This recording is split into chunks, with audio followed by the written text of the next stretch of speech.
There's a stop sign laying on a frame.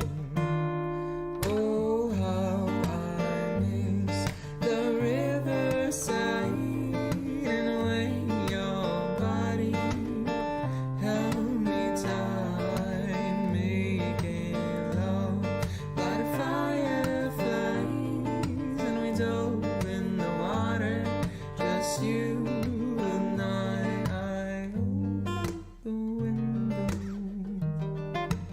and I removed the sun. I breathe in light, walk carefully, silencing my mind. Oh, how I miss the riverside and when your body held me tight, making love by the fireflies, and we dove in the water, just you and I.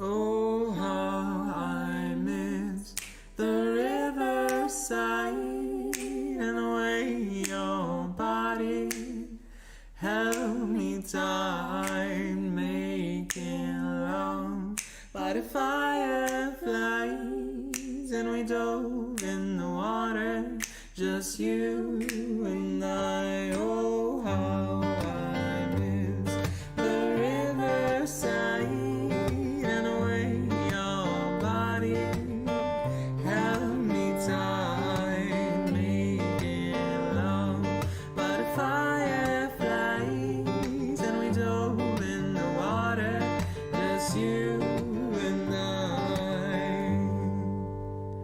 just you and I.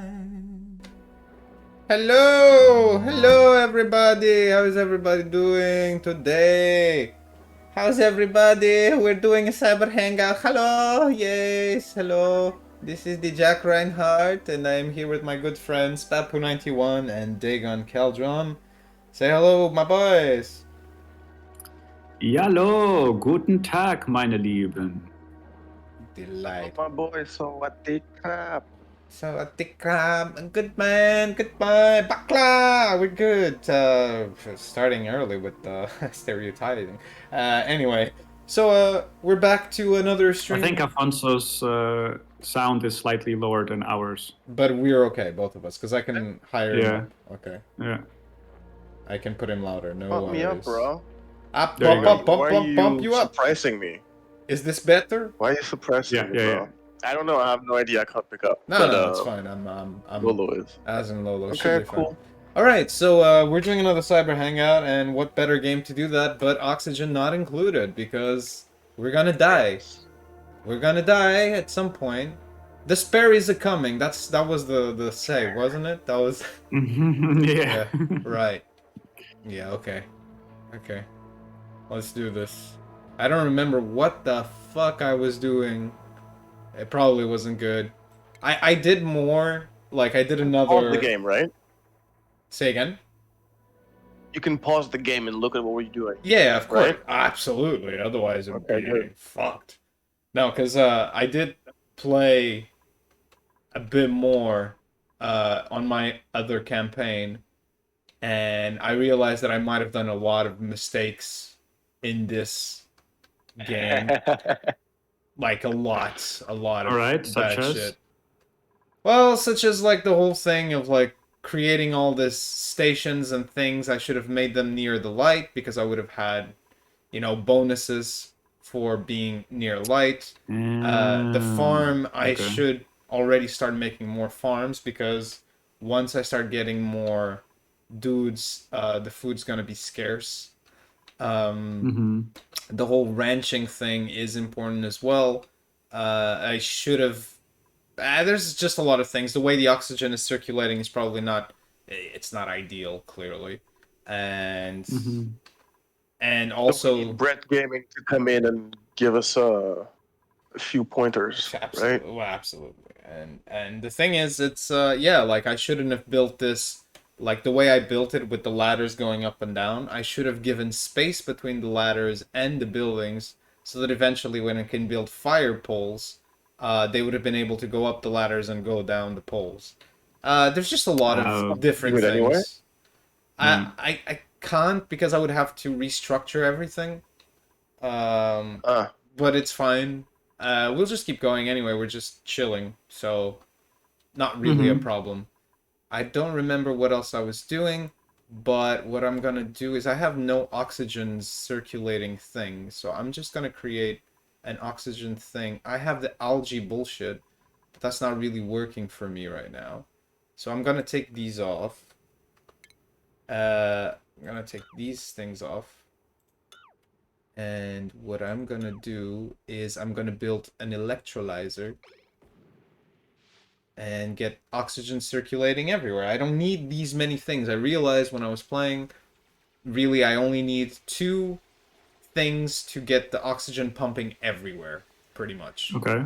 So we're gonna go with that. And I'm gonna make them go a little bit faster because...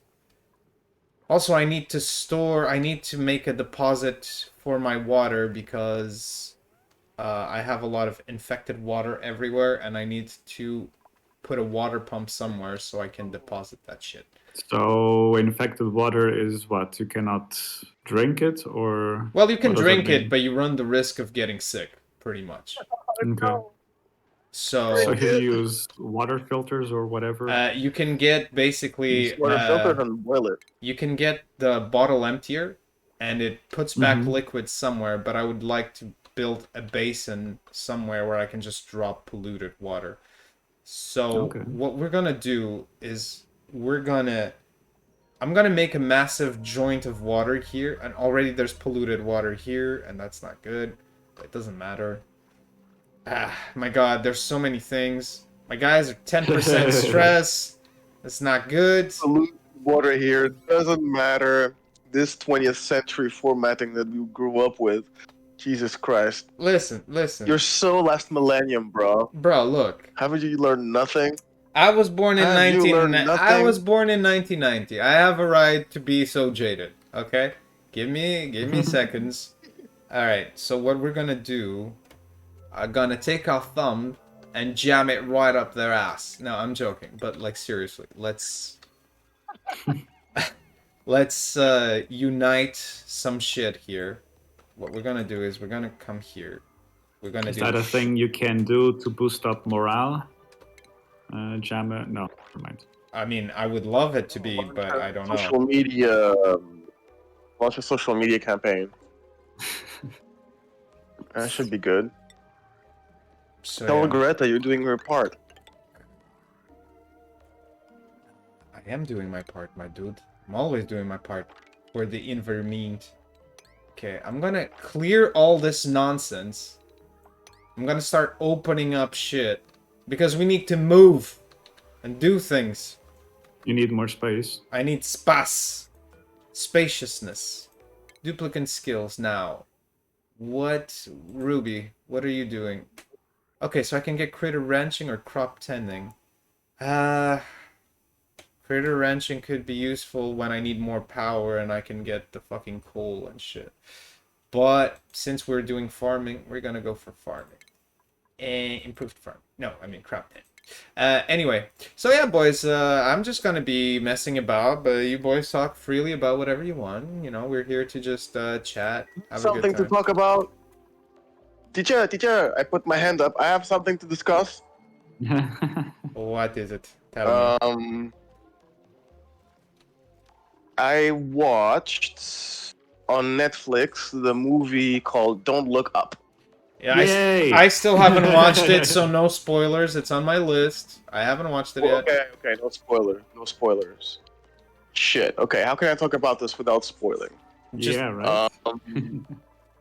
just talk about it, bro. Just say. Can I give you my opinion of the overall acting and the movie and like the pacing, for example? Is that okay? Yeah, that's fine, bro.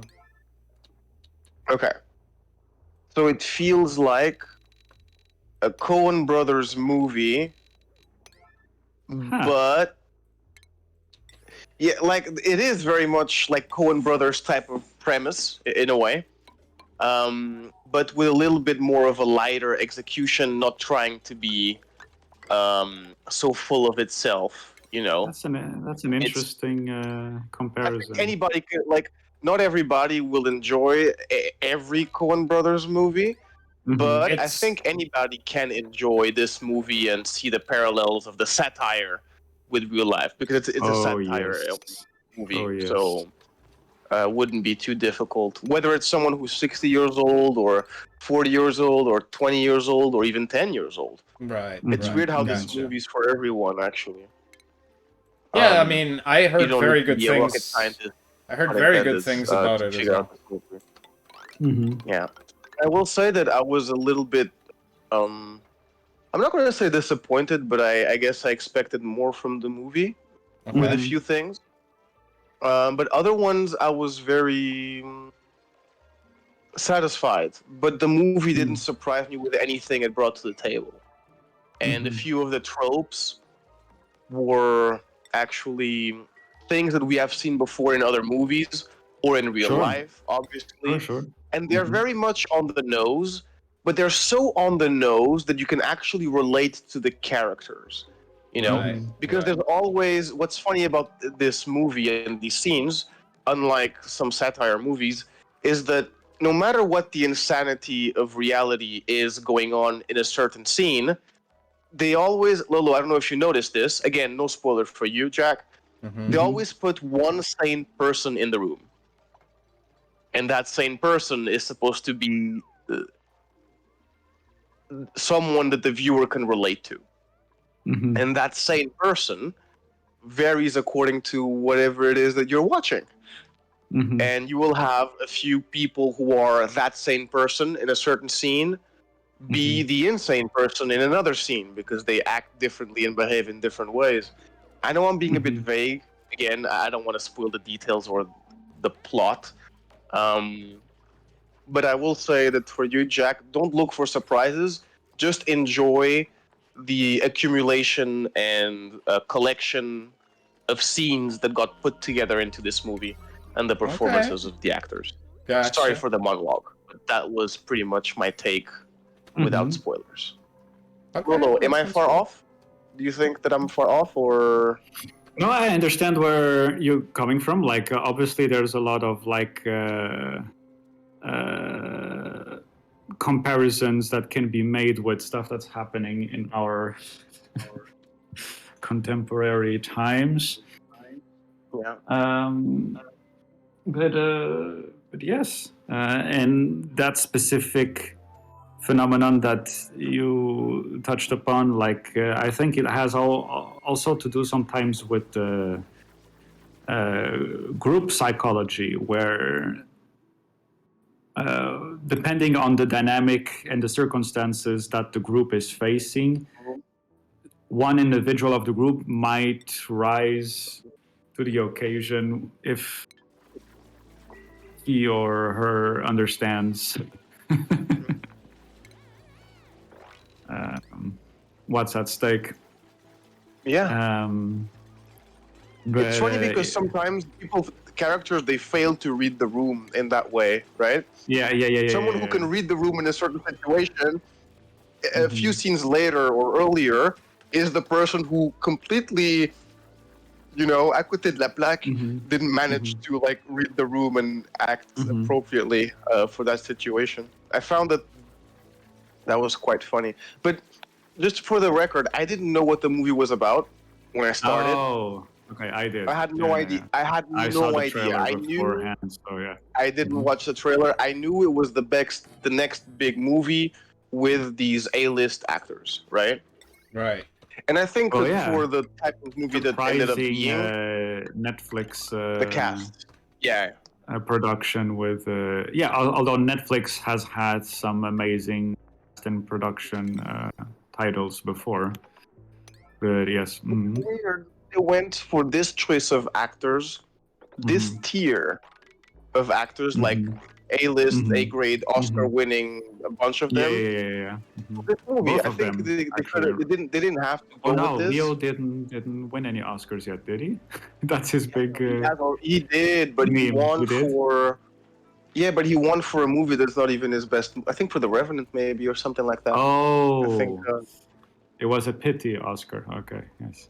Wow. Not a pity Oscar, just like, well, the competition sucks this year. Wow. And your past movies are better than this one. I didn't see The competition Revenant. sucks Like, this full year, disclosure, so- I still need to see that movie. So yeah. I saw it. It sucks. Like, don't get me It wrong. sucks. It's a good movie. No, because the experience is so sucky, right? Uh-huh. C'est un boulet. It's so long, and everything sucks in that movie. It's just pain upon pain, and boredom and cold, and it's so uncomfortable. But not uncomfortable as in like awkward and funny. No, it's uncomfortable as in like. It's just, dude. It's not a rock in your shoe. It's a thorn on your dick. The whole movie, you know, Ouch. like the whole time. And there's nothing happy about the movie. And so, if there's nothing happy happening in the movie, you don't value the highs or the lows because the movie's just like a constant low, and then you reach a new low, and then there's another low, right? Then things a bit better, but then low again. So, but it is an experience. I will say that. It's one of those movies that you watch and you're like, okay, I didn't watch that to feel good or whatever. I watched that as an experience, you know, The Revenant, you mean, or? Yeah. Some survival movies have that too. That's why I didn't watch 120 something hours, you know. But yeah, The Revenant is very much like that. But it's funny. So yeah, back to the Don't Look Up. I didn't know that the movie was going to be satire. I thought it would, because the way it starts out as a serious movie. Yeah, it's like this very dark humor satire that's really like focuses on like how do I sometimes describe it?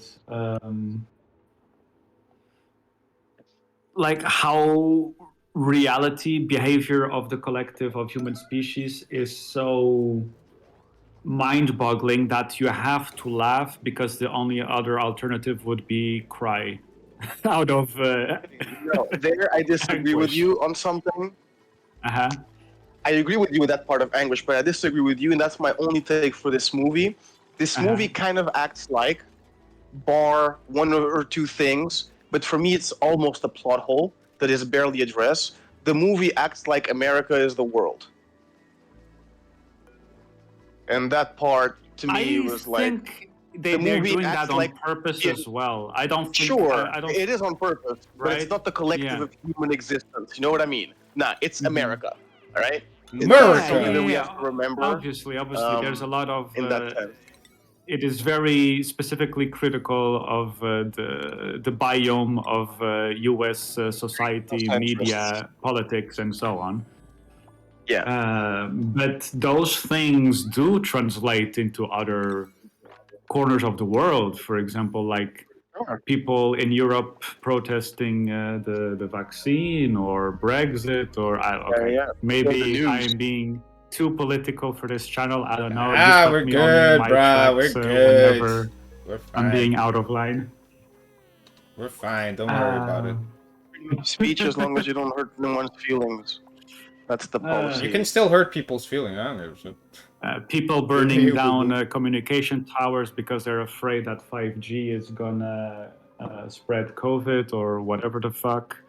Like there are mind-boggling situations outside America as well, right? Social media. I have no idea of the specifics in your corner of the world, but I'm sure where you are in Asia, there is the equivalent and similar stuff. Yeah. Stuff here is a lot more local, though. But I agree with you in Cognitive the sense dissonance. that. That's the terminology I was looking for.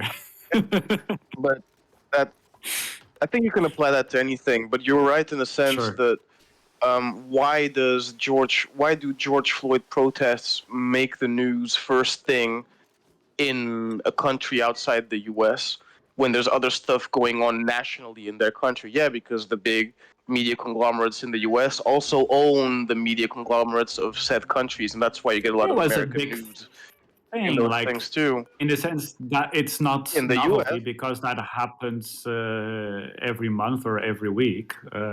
Police killing or abusing innocents. But it was how the public reacted to it, right? There was this whole mobilization that didn't happen before. That's why it brought so much mediatic attention sure. outside the US, I think. It was But not when we got specifically the case of George Floyd, but what followed after. no, exactly. But that's what I'm saying is that we get way too much. We, as in non-Americans, we get way too much coverage of what's going on in America when there's other stuff going on nationally, wherever it is that you live. That stuff should come in the international news segment, for example. You know, and even then, I think it like, does. but not opening the news with that or going forward with that Yeah. all the time, or like we got so much stuff from Trump over the last 5 years that it was a bit Because 6 years. I agree with you, but the Trump thing was also because Trump's policies were like, if we're talking specifically like with the news broadcasts in Europe, the Trump policies would often affect the geopolitics standing of Europe in general in a negative way. Okay, but we For got news example, about Trump that had nothing to do with that. So many of them. So for example, give me like the way that he dealt with in the beginning the election stuff with Hillary, you know, that stupid trash talk wrestling match yeah, that they that's had because I think Europe was coming in. shocked that the American politics finally not necessarily reached, but blossomed into what was inevitably heading towards, right? Yeah. My toe fungus also blossoms once a month, you know. A lot of It's a very good specialists in Europe were like caught by surprise that, yeah. oh shit, this is reality right now. I had no idea that But this the was only inevitable. person who gets a similar type of attention internationally, but especially in Europe because it's closer. But in that sense, more rightfully so, and I think is treated with more respect and not made a circus freak show over it, is Putin, for example. Like, I think he gets his fair share because it's whenever he actually does something that affects everybody else indirectly or directly or with something serious, then yeah, we get news. I don't give a fuck. Why am I getting first news that the first lady doesn't want to touch the president's hand? Who gives a shit? Honestly, man, I don't need that to be news. Bro, I care. You know, David, bro, I care. yeah, totally. So it's more in Bro, that sense. But I what's think wrong, that Ivanka? I translates, want to know what's and wrong.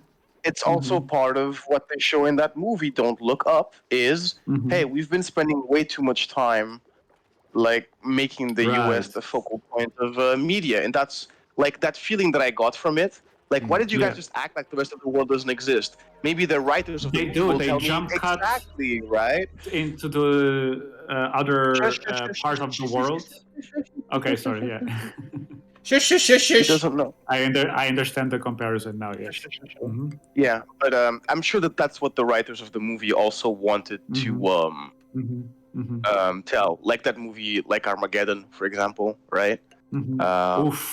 Oof. Yeah. Or Independence Day, or you know, Obvious when the Cold comparisons. War was over, we're like, okay, what do we do now? There's no more communists to kill. I mean, there's plenty of communists to kill on TV, but people are like, yeah, the big ones are down now, so what do we do?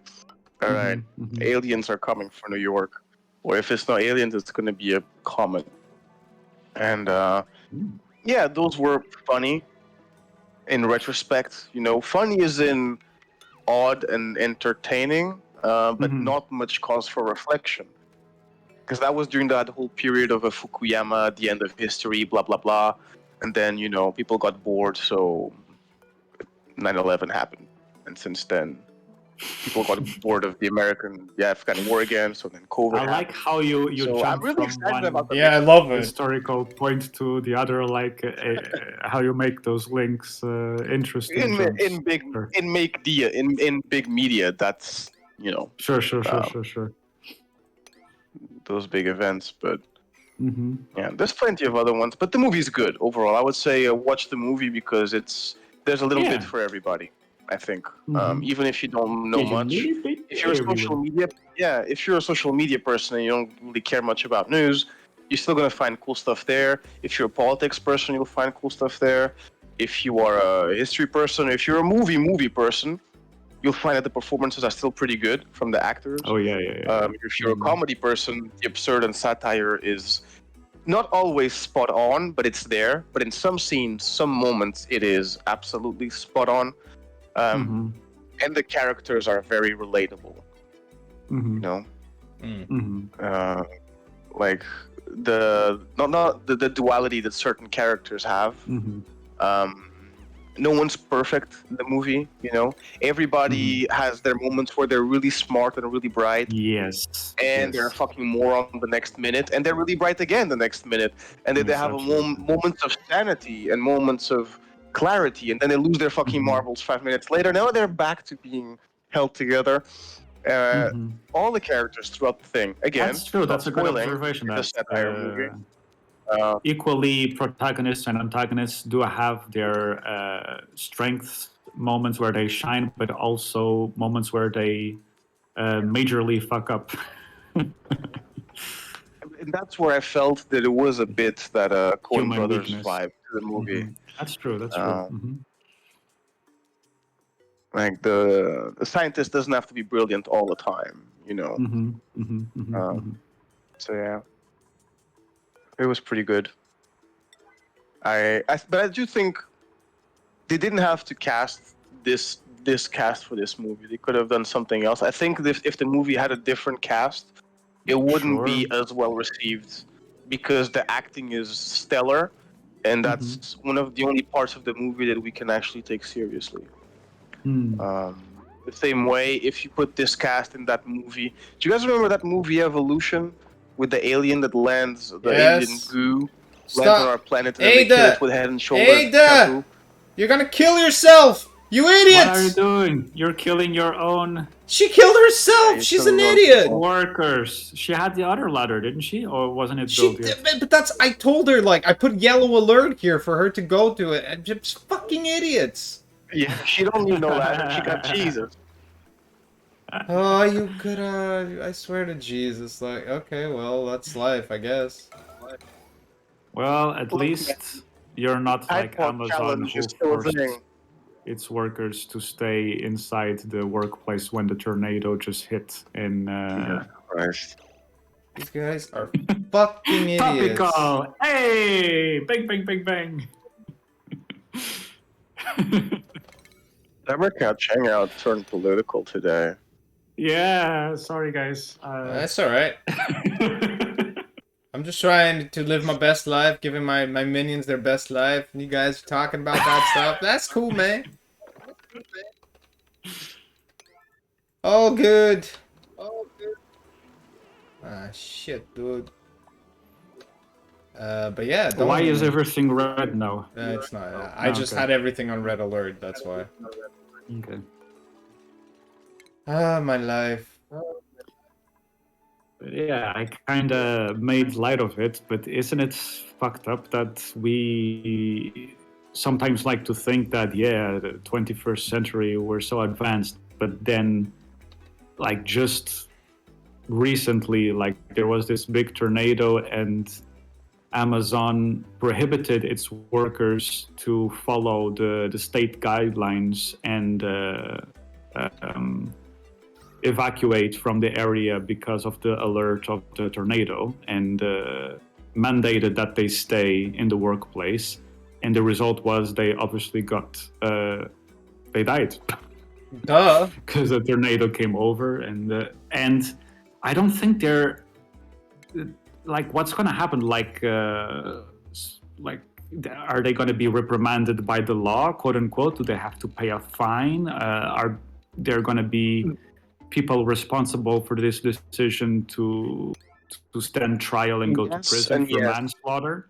There will be, maybe not. There will be slaps on the wrist. There will be scapegoats, because people always demand who's responsible, right? With the pitchfork. So you have to give scapegoats for the pitchfork folks, and then they're happy. But the problem is the policy, right? And the problem is the way people think. And those two things are insanely hard to change, unless that everybody, collectively does so. So no, nothing's going to happen. The same way that when you and I were kids, we were eating bananas from Chiquita, that where the workers were being sprayed with from airplanes with insecticide, right? And having all sorts of reactions, problems, going to the hospital, cancer. If they got sick, they got fired, basically from a job that was already pretty much slavery. And only when that got attention, they were like, oh, okay, sorry. We're going to make sure the workers are not there when we spray the chemicals over them. We're going to give them a hat, What happened then? We still kept eating those bananas, dude. So, and this is pre-internet age. So nowadays, it depends on what we want to pay attention to, in that sense. I think that it sucks that it takes a tornado to get attention, the attention of people for, how do you say, to do something about this, for Amazon and their practices. But the problem is not the tornado. The problem is Amazon and the policies and how they're allowed to conduct business in this way. Not even business, how they're allowed to conduct work, these work practices. In similar news, I think I saw this online. I can't confirm. Again, back to American ethnocentrism. 4.5 million people quit their jobs in this month, I think. Oh wow! Okay. Nice. Holy shit! In a country that has like 250 million people, right? The people at the workforce are probably 70% of that, 80% of that. 4.5 quit because they're tired because of bullshit like this. They want higher wages. It's crumbling slowly. I'm not going to give you the whole historic spiel of 20 different examples where this has happened before, and it's a cycle. But yeah, the poor will never eat the rich. The rich usually just fuck up and die. That's how it happens. And then we can do better for a while, but then it comes back. So I don't see much difference. Unfortunate, but true. It sucks. But people are taking back control in that sense, You can't have Amazon without the workers, so if they'll go on strike, it works. There was a company this year, I forgot where, because the US and Europe have completely different standards when it comes to unions and things like that. Absolutely. But they went on strike and it worked for the US a few months ago, and that set a precedent that I think could be, according to the bosses, very dangerous precedent, but I think it's a very healthy precedent to allow strikes to be successful. That's how we ended slave labor, child labor, and also universal suffrage.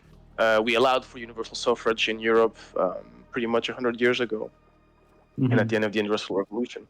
Those things work, but it takes balls to get those things to work. Right. And it takes people making sacrifices, such as, look, when you cut out all the food that you don't need, all right? I'm not talking about the food that you need, food that you don't need, bullshit food, snacks, all that stuff, cable TV, clothes, going out, all those stupid expenses. If you cut out the consumerism out of your life, you can actually get by with a lot less money. And maybe you don't need to work that extra job. And if you quit that extra job, those companies that pay super low because they count on people not staying there for too long, they'll have to get their shit together.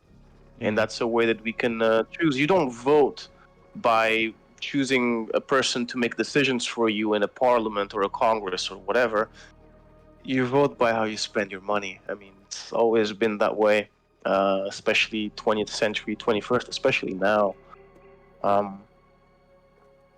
So strikes can work, yeah, and people quitting their jobs is gonna make a big shift in that sense. All right. So, Papu's monologue and social commentary. Sorry. Too much. Nah, it's all good. Yeah, today is a very academic seminar episode. Yeah, take notes, people. Uh-huh. Take We'll be notes. having a surprise exam next week. Shy, yeah. Oh my god, he's repeating a bunch of stuff that I already saw before from other people. So original. Yeah, I've made those conclusions myself. That guy's really smart. It's funny, right? You see someone on the screen saying something you agree with, and yeah, that guy's smart. Can you hear him? Mm-hmm. You say the same shit that I think. He's a genius. Mm-hmm. Well, Echo chambers. Echo chambers, yeah. Hmm. But isn't it funny how in real life it's usually one or the other that happens? I think it's when you natural meet someone who to a certain extent. thinks just like you. Yeah, to seek. Yeah. Or mm-hmm. when you meet someone who's very similar to you in real life, you absolutely despise them. Sure, there are those occasions. They bring nothing to your life, and you know what they're gonna say 5 minutes before, and you're like, "This guy is not original at all." Yeah, that's because he's like 90% you. You know? see yourself like, in them, and you don't want to. Okay, yeah. Exactly.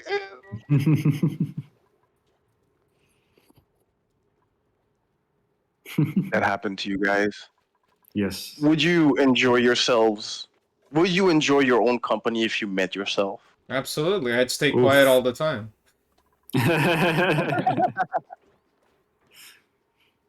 Not a problem for me. I mean, obviously that it's like you say, there's moments where I've met people who are very similar to me and I can't stand them, but I've also met people who are very similar to me that I absolutely adore. So it's relative. You know, at the end of the day, it's not just is this person the same as me, or there's more factors to take into account, I think.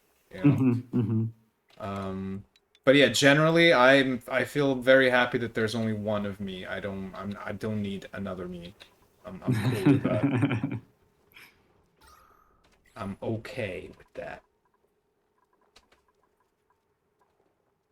But it's a thin line between I'm not alone and I want to be special, right? Yeah, sure. But you know, it is that thing. Like if you look at it, without getting into astrological bullshit, but more into psychological things, like you do have a lot of psycho-oriented tests, you know, that determine personality and things like that, like MBTI tests or stuff that Jung came up with.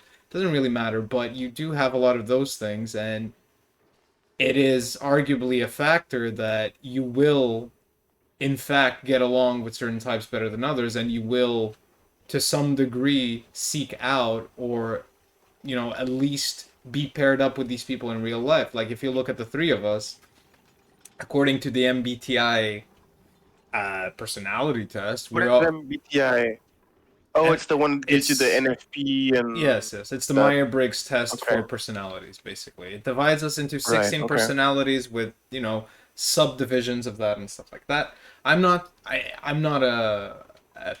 personally a super genius about it. I just, you know a little bit, enough to talk about it. But if you look at it, like, for example, all three of us are INFPs, which makes us introverted, sort of like diplomatic people. It doesn't really matter. But all I have to say is that our type, according to the personality charts, is one of the rarer types that exist.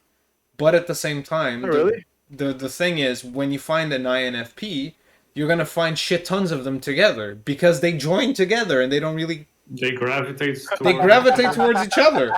But they are the rarer personality type. And it's funny because most of my friends, or my closest friends, are this type. Like, that's a factor. And I'm like, huh, I wouldn't say that it's a rare type. For me, it seems like the most common type. Of course it does. Because they All over gravitate the towards place. each other. They're all over the place but they don't show themselves to other people, really. You know, we're the kind of people Right. that, I don't know, we get along with similar types. Again, like, if I look at my list of friends, I have a lot of extroverted friends, which are usually ENFJs, ENFPs. It doesn't matter. They're still within the same grain, but they're very extroverted. But the people I get the most along with and I talk to the most are the introverts, which are you guys. What you mean?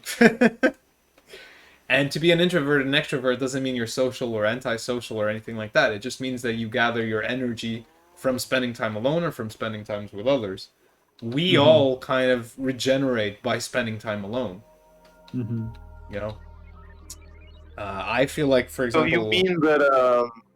Tell me. Sorry, just real quick question. So you mean that even though we can get along with pretty much everyone who's simply nice and cool and a little bit open, or we forgive certain aspects of other people, certain characteristics when they're not open because they have redeeming qualities, that ultimately we gravitate towards people that we know we don't have to make a big effort to be understood and are easy for us to understand as well. Absolutely, but that goes to say it's the same principle as, you know, attaching yourself to tribes that have the same values. It goes to the same, just on a deeper subconscious level, but it's still the same principle.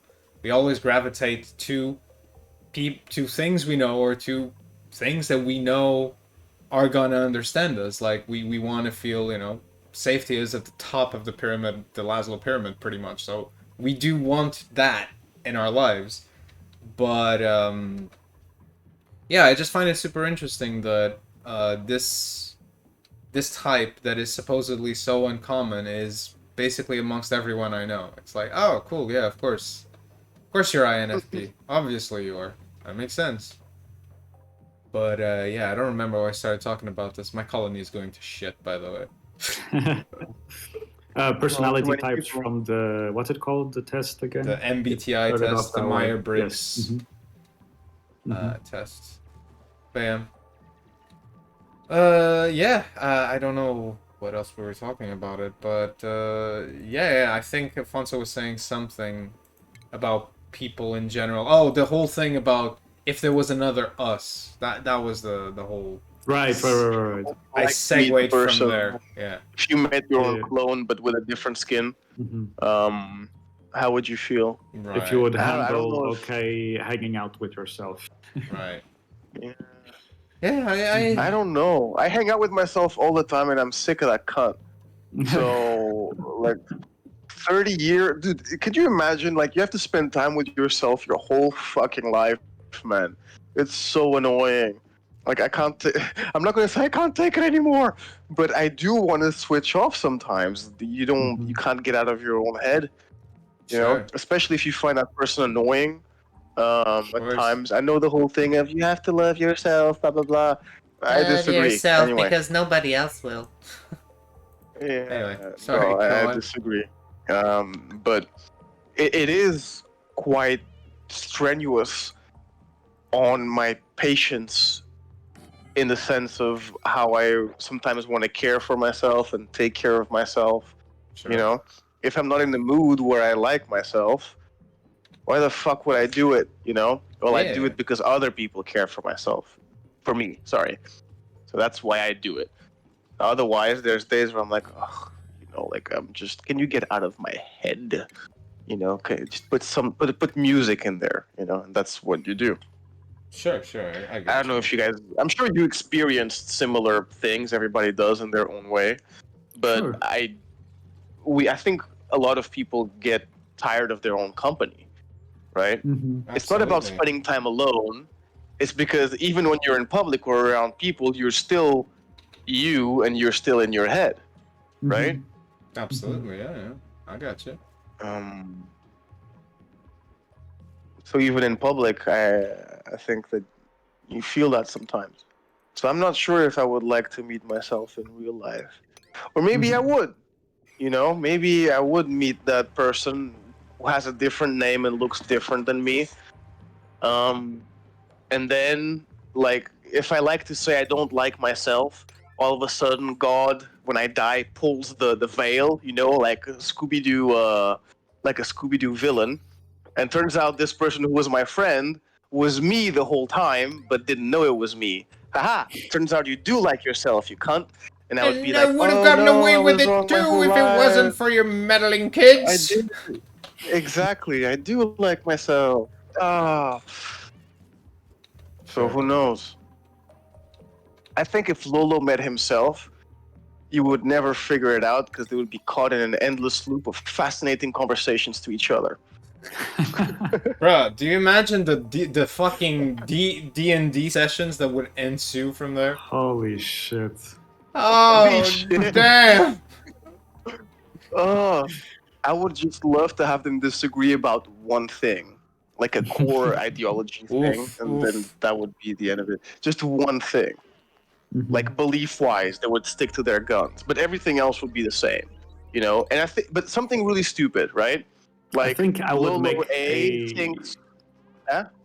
I think I would make like a very enjoyable jamming session partner for music. Hey, you With like the same stuff I do. exactly. Yeah, Yeah. you play the guitar, I play the keyboards. Let's go.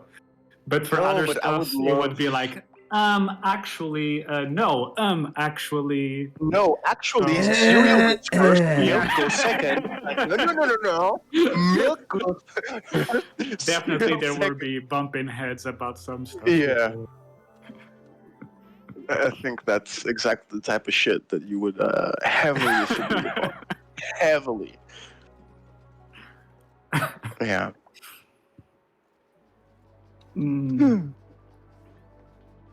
So is everybody dead yet, or what's going on? I don't know. This is No, they seem to be working a lot. They're working. How is the but... oxygen levels though? You can see it here on the side. Breathability is at 41%, but it's because I'm messing up my priorities and shit, and they're not delivering things the right way.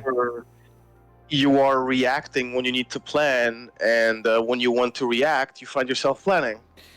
That's what I did. The problem is Civ, the problem is that we're also, you know, I'm having a conversation and I'm listening to you guys. It's hard to do planning at the same time as I'm doing when this. These conversations are going all over the place. And, you know, I'm trying. Our fault now? Well, absolutely. Doing a lot of resource management over here. Talk about taking accountability as a leader. Congrats. See me, that's the clap. You know, of like, I'm so glad I voted for this guy. Great. Thanks, bro. Big preach. Not even the lesser of two evils. It's just not the evil. You know, not the thing that sucks. You're the, well, I guess, choice, you know? I stepped on gum. You want to have this stepped gum? People stepped on it. Which flavor do you want? Tutti Frutti or menthol? I like Tutti Frutti. That's the choice you get. Tutti Frutti. I like Tutti Frutti. Is that expression we haven't heard in a while? Tutti Frutti? Yeah, it's been a while. Why isn't it mixed fruits when we were growing up, even in Portugal or in Belgium, and they called it tutti frutti? Because that means all the fruit in Italian. Because right? it just sounds delicious, bro. Doesn't it sound so cute? It sounds delicious. I want tutti frutti. I don't even care what the fuck's in there. I'm like, tutti frutti, yes, give to me. I love it. Fuck yeah. So, what the fuck am I doing? There's so many things to do in this game. I am so overwhelmed. Shit. And the problem is, I need to struck oil at some point so I can get plastic. And once I get plastic, I can develop things further. So I need petroleum. And Jesus, I need to find oil. This is insane. There's too many things. And that goes, yeah. This starts off very nice.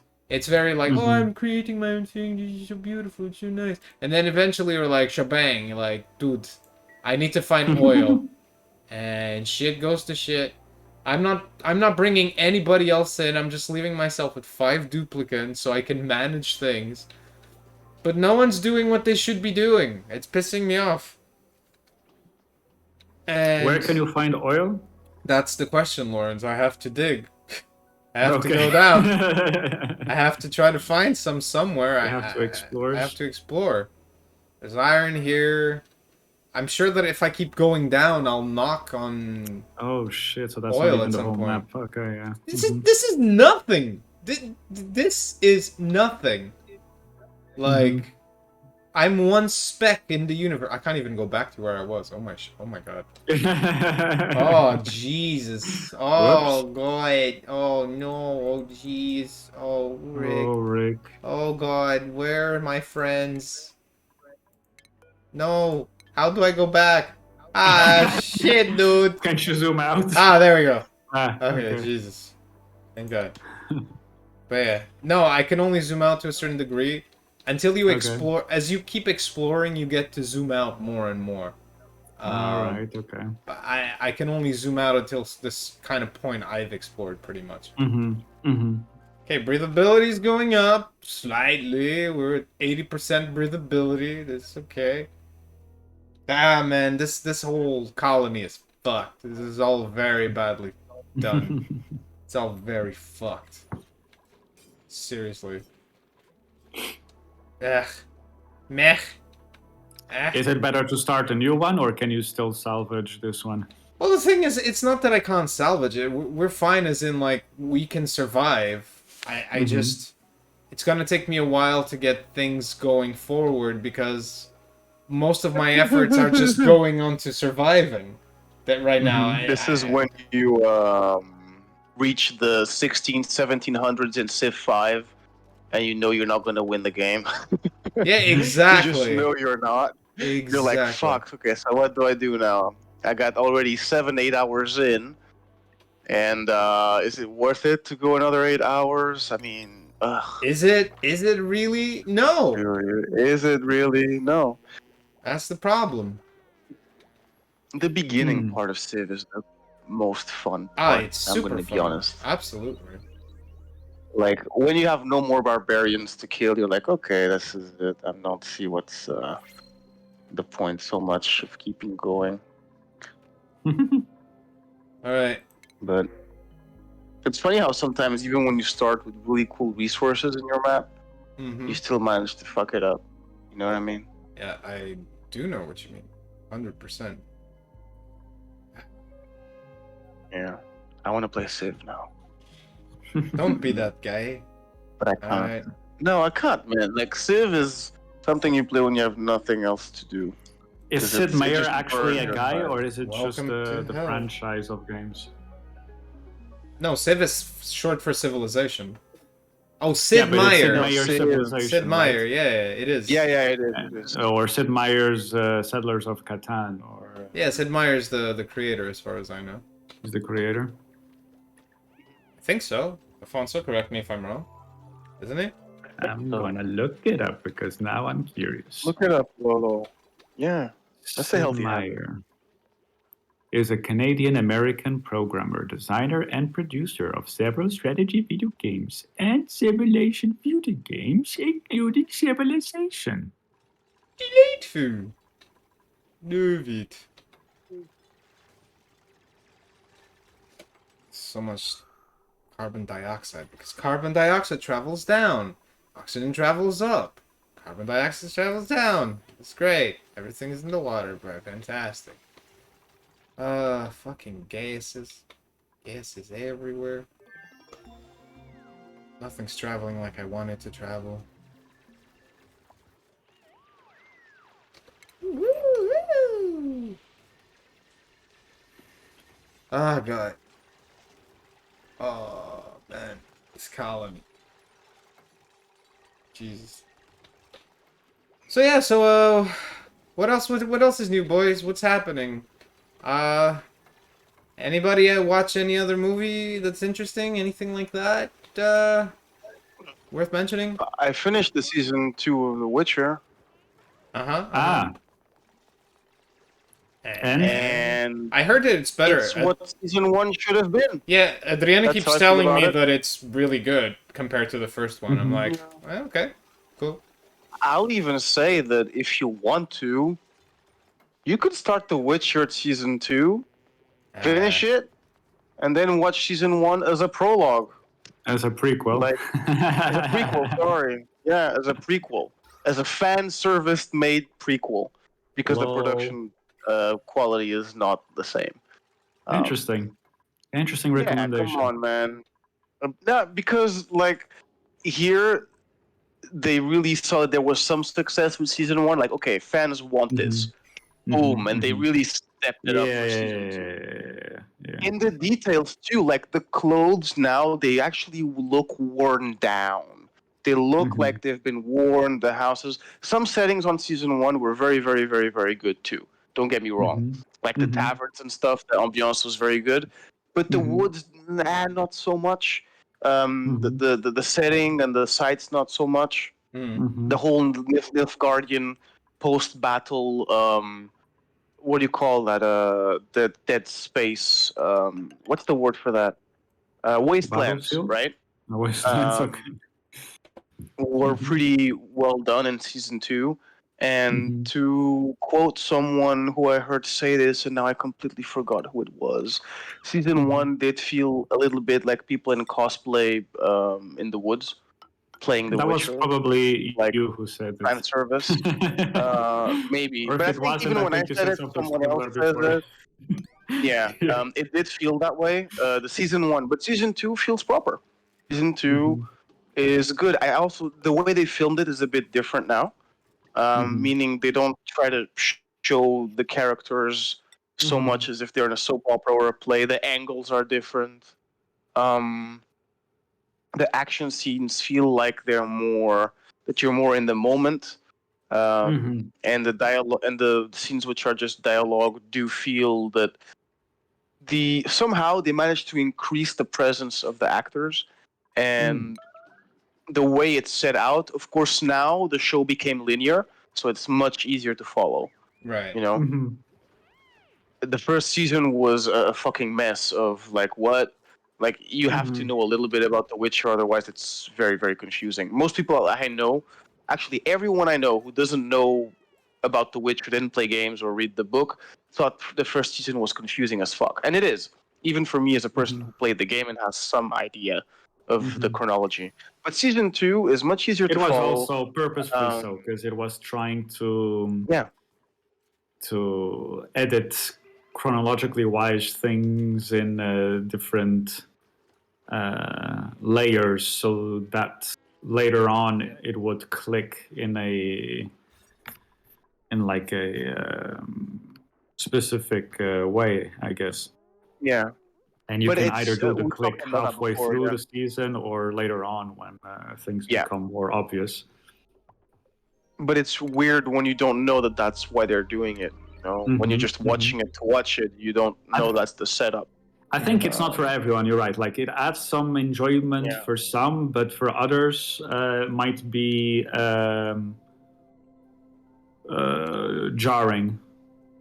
Probably. I know people who just kept watching because Henry Cavill is, insanely handsome, and that's the only reason why they kept watching. Yeah, Geralt is. I guess that's fair enough. Why muy not? gustoso, though. Yeah. Yes. Probably the most handsomest of nerds and geeks in the world. But season 2 is very good. I like the first few episodes that feel like we pick up where we left off, which is very, very good. And immediately right after. If you watch you can literally watch the season 1 recap of The Witcher going into season 2 without even watching the first season, in my opinion, because they just pick all the right moments. And then if you like the season 2, okay, go back and watch season 1 so you get more details on how they set up the world for you. And the first few episodes of the season 2 feel like a little bit of a side quest, and they gave me the same vibe as the thing in the game when Geralt and Ciri spend the night at that guy's house. The first or second episode. That was a very good episode.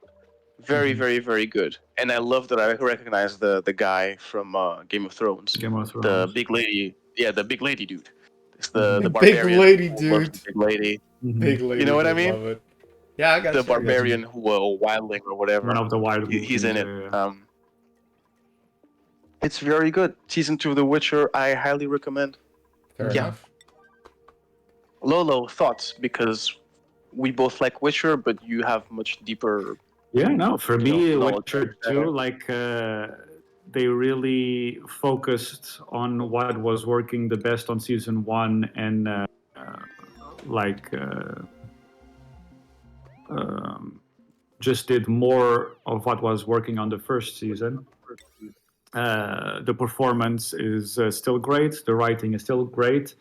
It's mostly the production value and direction that had some changes, and no doubt for the best. Yeah. Mm-hmm. What was your favorite thing that they did better this season? Like something that you noticed and you're like, this is what we needed. Both for yourself if we or for any start this ordinary conversation, I can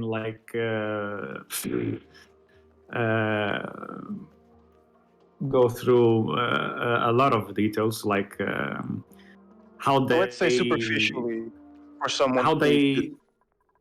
Yeah, I'd say like how they manage to present world building stuff or lore stuff that doesn't feel like dense. That is like, okay, like immediately you understand maybe not necessarily the context, but its meaning, at least what it's supposed to bring in the scene.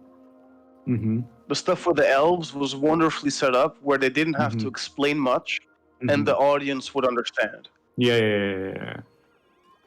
Because instead of dumping information, like you see it through the dynamic of how characters react to each other, for example. Yeah.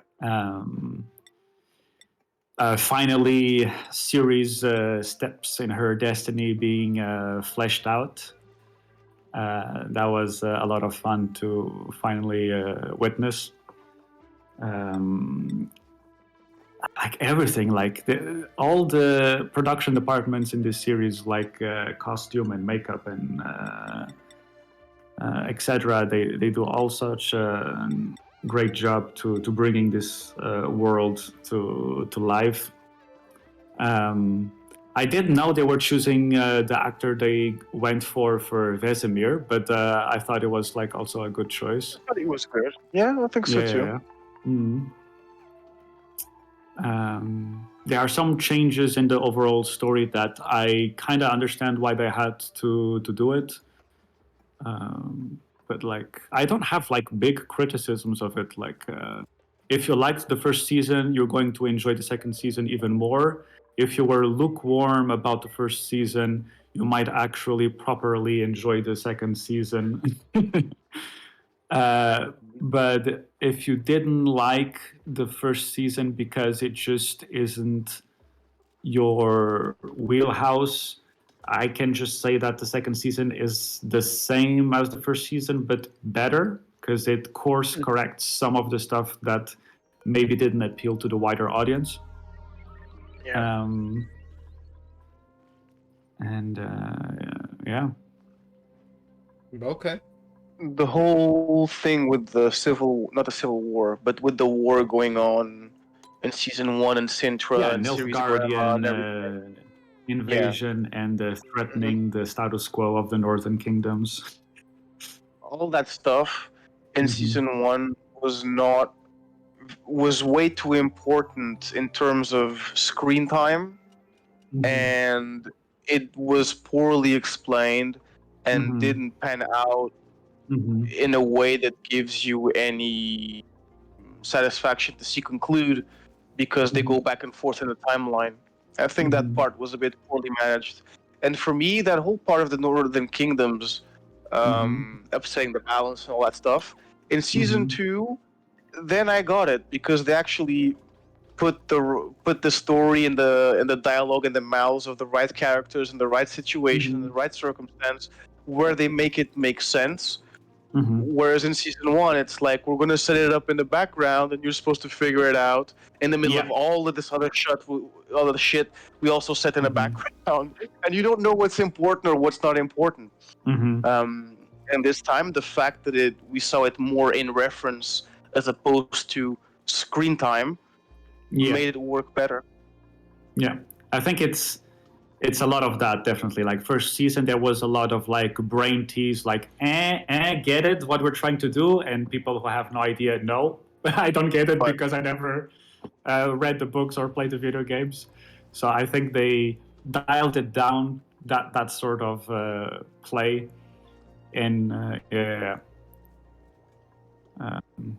But when they did put stuff for both Made it the more gamers and approachable. people who read the books, there it was also approachable for the people who don't do it either. For example, the potions and the scene when he's dissecting the tree thingy. You know, all those Right, things yeah. make sense. With magic and science coming together, all those things make sense in this second season for someone who has read the books, for someone who has played the games, for someone who is new to both, or new to the show. They really nailed it, man. I highly recommend second season. Okay. Yeah, pretty cool.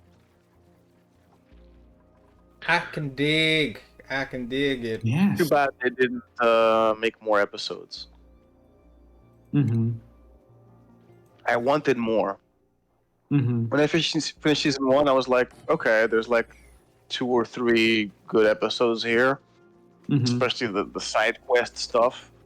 And here it's you do feel what is important and what is not. So pretty good. Netflix still has some stuff going on. Oh yeah, those were both things on Netflix that we talked about today. Don't Look Up and The Witcher. Absolutely. Oh, Yeah. Lolo, have you watched Shang-Chi on Disney Plus? Because how is it? Well, I Is it watched worth it? Shang-Chi on the cinema back in summer. Okay.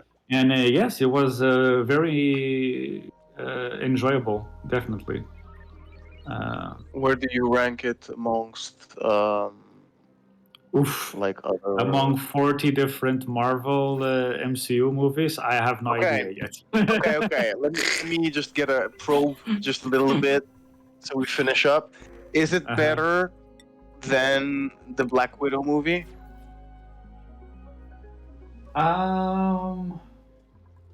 Okay, I got my answer. Thanks. I'm not gonna watch it. Don't be like that. It depends on the viewer. I can definitely see like there are some stuff that would make the Shang-Chi movie rank above Black Widow's solo movie. But it's just like overall like a good movie, I would say, Shang-Chi. Even like it almost feels like it doesn't need to be an MCU movie because there doesn't seem to be like any necessary links to it. Like if you didn't know it was related to the MCU, it wouldn't make a difference. Could have been a Fox movie, and you would have been like, "Oh, this is a great Marvel movie. This could be MCU stuff." Yeah. So it's a very good side movie. Obviously, like because it is an MCU movie, it does have like links to the and like if you've seen other MCU movies without spoiling it too much, there are like cameos and stuff. But yeah. Nice. Yeah. Cool. But no, like recently, what I'm following on Amazon Prime Video, The Expanse Season 6, and on Disney Plus, The Book of Boba Fett has just started last week. Oh shit! I'm gonna watch it. Oh, but you have to watch it every week, right? Weekly, Yeah, it's coming out I think weekly. episode 2 just came out today. Okay, I'll watch it in April, I guess. Yeah. I'll watch it in April. Otherwise, I've watched for the very first time Jack, like how's your colony Ghibli... Oh, sorry. What? Your colony. How's it going? Ghibli? Did you just say Ghibli with a J? Yeah. Is it not pronounced Ghibli instead of Ghibli? As far as I know, it's Ghibli, but I'd never asked the guys. Me too. I would say. I think it's Ghibli. No way. Ghibli? Have I been saying it wrong all my life? My whole life? Yeah, what the I'm fuck? gonna ask Dr. Google how to pronounce Because I mean, it's GH, so Ghibli. Yeah. So Ghibli, right? Yep. Ghibli. No. wow, Yep. Wow. wow. Okay. My apologies. I am the ignorant person in the room who's been saying it wrong their whole life. Mind blown, bruh. Me too. I've been saying Ghibli all my life, man. I've never said Ghibli once in my life. So, alright. Yeah, you watched Whisper of the Heart, right? It's a great movie. Whisper of the Heart for the first time, and it's so precious and sweet. Yeah, of course. It's great. Very, very Ghibli. touching. Very good. Ghibli movie. A non-Miyazaki Ghibli movie. It's another production team from the same studio. Yeah. And it's super sweet. Is it Yoshifumi Kondo, that one? Oof, I don't remember the names. Let's see, Whisper of the Heart.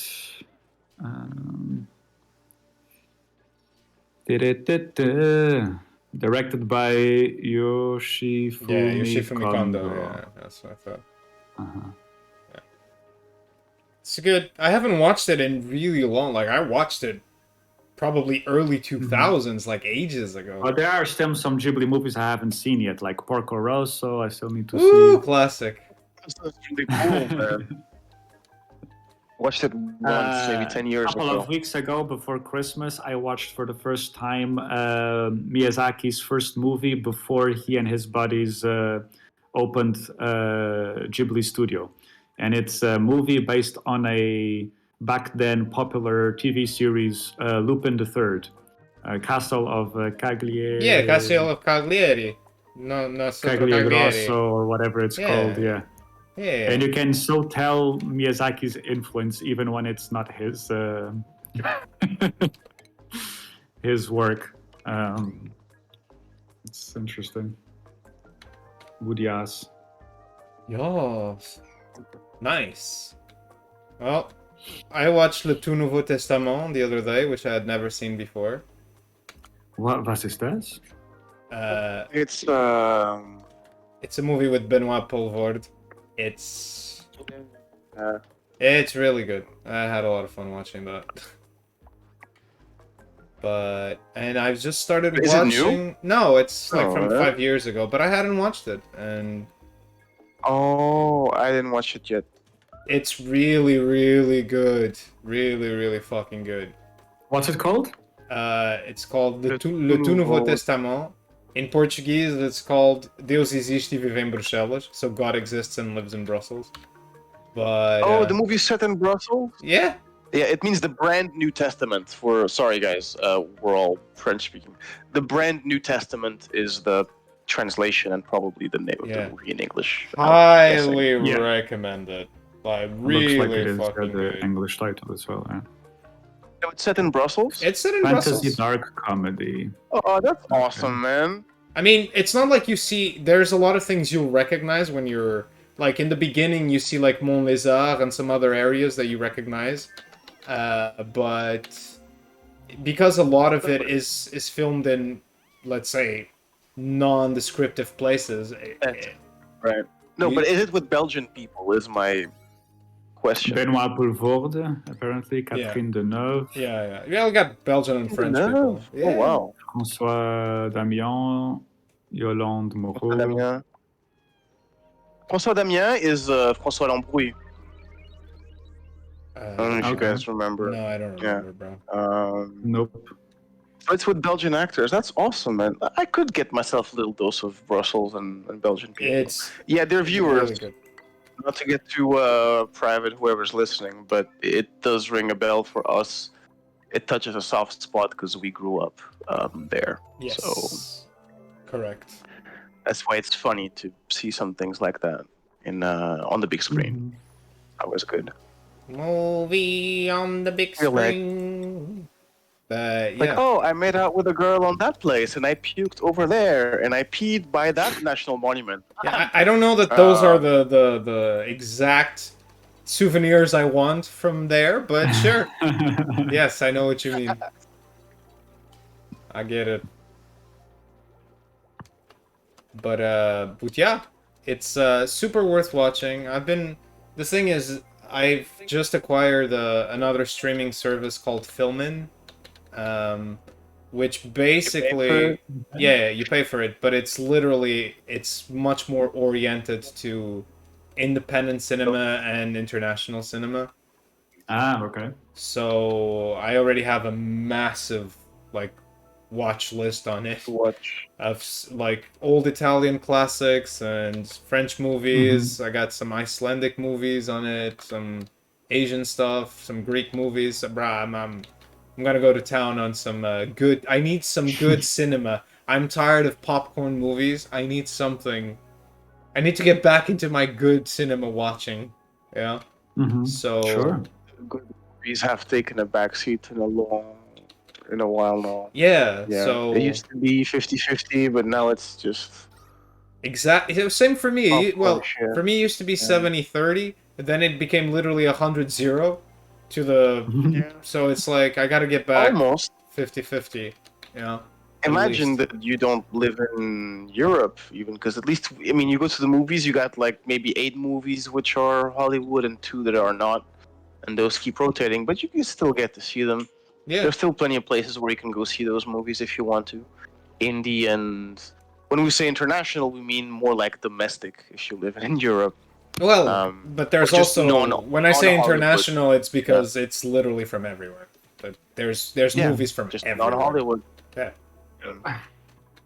Pretty much. So, I have started watching. Well, I've watched one episode, but I started watching Mr. Robot, which I still hadn't seen.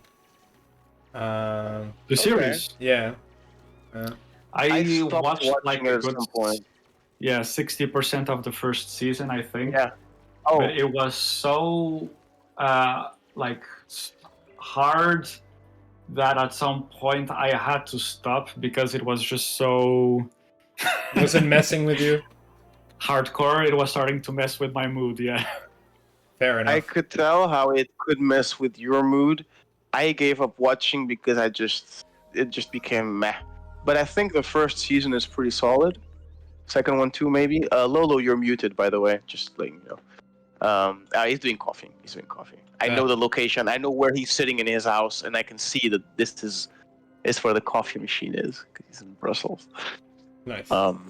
Yeah, the Mr. Robot is pretty cool. Actually, I really enjoyed the first season. And season 2 is pretty okay, I guess. But after that, meh. You get the concept. It just becomes quite repetitive, to be honest. Oh, sure. I It's mean, like I said, I watched they one run out of episode. stuff to- So Yeah. Nah, I need way more than that. You need just keep watching it for now. It's still good, in Yeah. my opinion.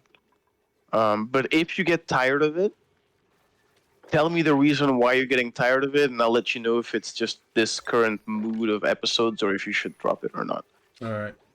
Um, But the thing But is, it's not a bad show. I do like series that are very introspective, and I like the whole inner monologue type thing in series. So, I mean, as far as I've only seen one episode, and that's pretty much what it.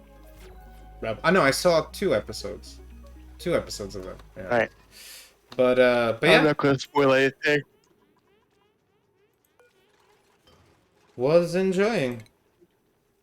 I was binging it and then I just lost interest. That happens too sometimes. That's common. A little bit like Lost.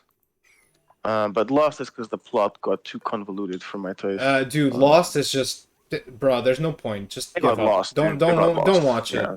Don't watch that shit. It's a waste of time. Sorry guys And for every whoever person loves who told me Lost. to watch It's a Lost, waste of time. Yeah. Every person I know who said, dude, no, you just have to stick with it and watch it until the end. Every person that I know like that, based on like the way they think, I go, no, I'm not gonna. Especially because you are saying it. If someone else was saying it, maybe I would. But given that it's you saying it, Dude, I I'm not watched like, the dude, whole. You don't get I it, watched the man. whole series. It's all metaphysical, man. Yeah, well, great. We knew that for about 3 seasons before it ended, and you still managed to fuck it up and not surprise anyone. It's like, great, bro. Wow, amazing. Doesn't matter. That show is a fucking waste of time. It's great in the first 2 seasons. and then it just goes Yeah, to that's shit. what I was gonna say. Yeah. I was gonna say that the first 2 seasons are good, and then after that, it's just what do you do? Prison Break, same shit. Much like Mr. Robot, in my opinion. Season 1 is excellent. All right, season 1 of Prison Break is very, very good. It's like one long movie. Season 2 is a cute little follow-up if you want to find out what happened, right? Because they escaped What jail. happens after the Then prison after that, break? exactly. But then after And the that, you title of stop your watching, in series my doesn't opinion. make any more sense. Yes. Yeah. Fair. So But yes. I What think happened Mr. to Robot the... suffers from that too. Very strong first season, that then just season 2 also decent, and after that just Okay. Fair enough. I'll take that into account, my friend. Yeah, do. But then again, like I'm saying, season 1 is pretty strong in my opinion. But yeah, there's a That's why I bunch of kept that watching. commentary, like how do you weigh like comments such as you have to watch it until the end to make it worth it? Is it because like the ending is so good that it makes everything better, or is it someone that's just trying to cope internally why they wasted so much time with that series? Yeah, it's funny. It's just like Eliza watching Star Wars. Schlesinger- Yeah. Okay, that's different. Oh, sure. Yeah, that's what they always say. It's different. You don't have to watch everything to enjoy it. You can just watch the original trilogy and leave it at that. And leave it at that if you want to. Thank you. No, prequels are good. Yeah, Eliza prequels are Schlesinger in enjoyable. her, Yeah, that's a controversial debate. Yeah. But in that thing you're saying of watching stuff that's worth it or not, Eliza Schlesinger has a sketch comedy show on Netflix. It's pretty short. Okay. It's a bunch of sketches. It's pretty cool, like actually. Eliza. I enjoyed it. Yeah, She it's a has some very good good, skits. Yeah. And one of them is exactly that. It's a bunch of friends sitting at like brunch or whatever, and they're just going, "I don't know, this one. Okay, you gotta sit tight through the first season, but the second one it really opens up." And then they just try to out hipster each other, And at the end, it's like, "Oh no, it's 5 seasons. It all sucks. You have to watch it. You have to watch it, man." Yeah, that's how you got me interested. That's how somebody She's told like, me, "What?" like, dude, like, the first time I watched The Office, people were like, bro, you have to watch The Office. You're gonna love The Office. Such a tough recommend. Bruh. I don't know why I managed to watch the whole series, but unfortunately it fits in that description where, like, if you manage to bear through the 6 seasons or whatever Yeah, that's what they told me. They're like, yeah, bro, you gotta watch humor. you gotta watch at least 3 seasons. And I'm like, I'm not gonna watch 3 fucking seasons of this until I Are you enjoy talking about it. the American Office or the British? We're talking about the American American Office. The American one. American Office, okay. The British is naturally better, but it's also different. Yeah, I mean, shorter, isn't it? I have no idea. It is. It's like 2 humor seasons. It's the humor we grew up with our parents and stuff. Yeah. I watched it. My parents loved it. My stepdad loved the British Office, so I watched it. It's funny because The Office is always something that was playing in the living room of a house where I was living. So when we were in high school, it was the British Office that was playing because my stepdad likes it. I really enjoyed it. And then because we had cable, the American Office would play sometimes, but I never went out of my way to watch it. And when I moved to Denmark for the master's degrees, my flatmates loved The Office. And I did enjoy a lot of episodes when I'm either zapping on TV, or for the youngsters, zapping means you changing the channel until you find something interesting with no interest whatsoever. That's zapping for you young kids out there. I had to explain that the other day. You had to explain aside from zapping? I had to, yeah. Is that Aside not a from thing anymore? Jesus. No, it's not. No, it's not. No. You just choose what you want to watch. Exactly. Fair, just go on fair. YouTube and choose what you want to watch. Well, Netflix. now I think the equivalent of zapping would be nowadays is spending 10 minutes on your Netflix library choosing what you want to watch. What do you mean 10 minutes? I Yeah, spent yeah, a good pretty half much. an hour on it. I'm being generous. An hour, and then you have to go to bed. But The Office is... I could never binge The Office, dude. I would get so bored and feel like I'm wasting my time. Yeah. But the occasional episode, every now and again, they have their moments. Oddly enough, I binged Parks and Rec until like season 4. I never watched Parks and Rec. I binged the whole series when I was in Berlin. Parks and Rec. How many episodes are there? How many seasons are there in Parks and Rec? I stopped at 4. Season 4, I think. Possibly 7. That's a lot. That's a lot.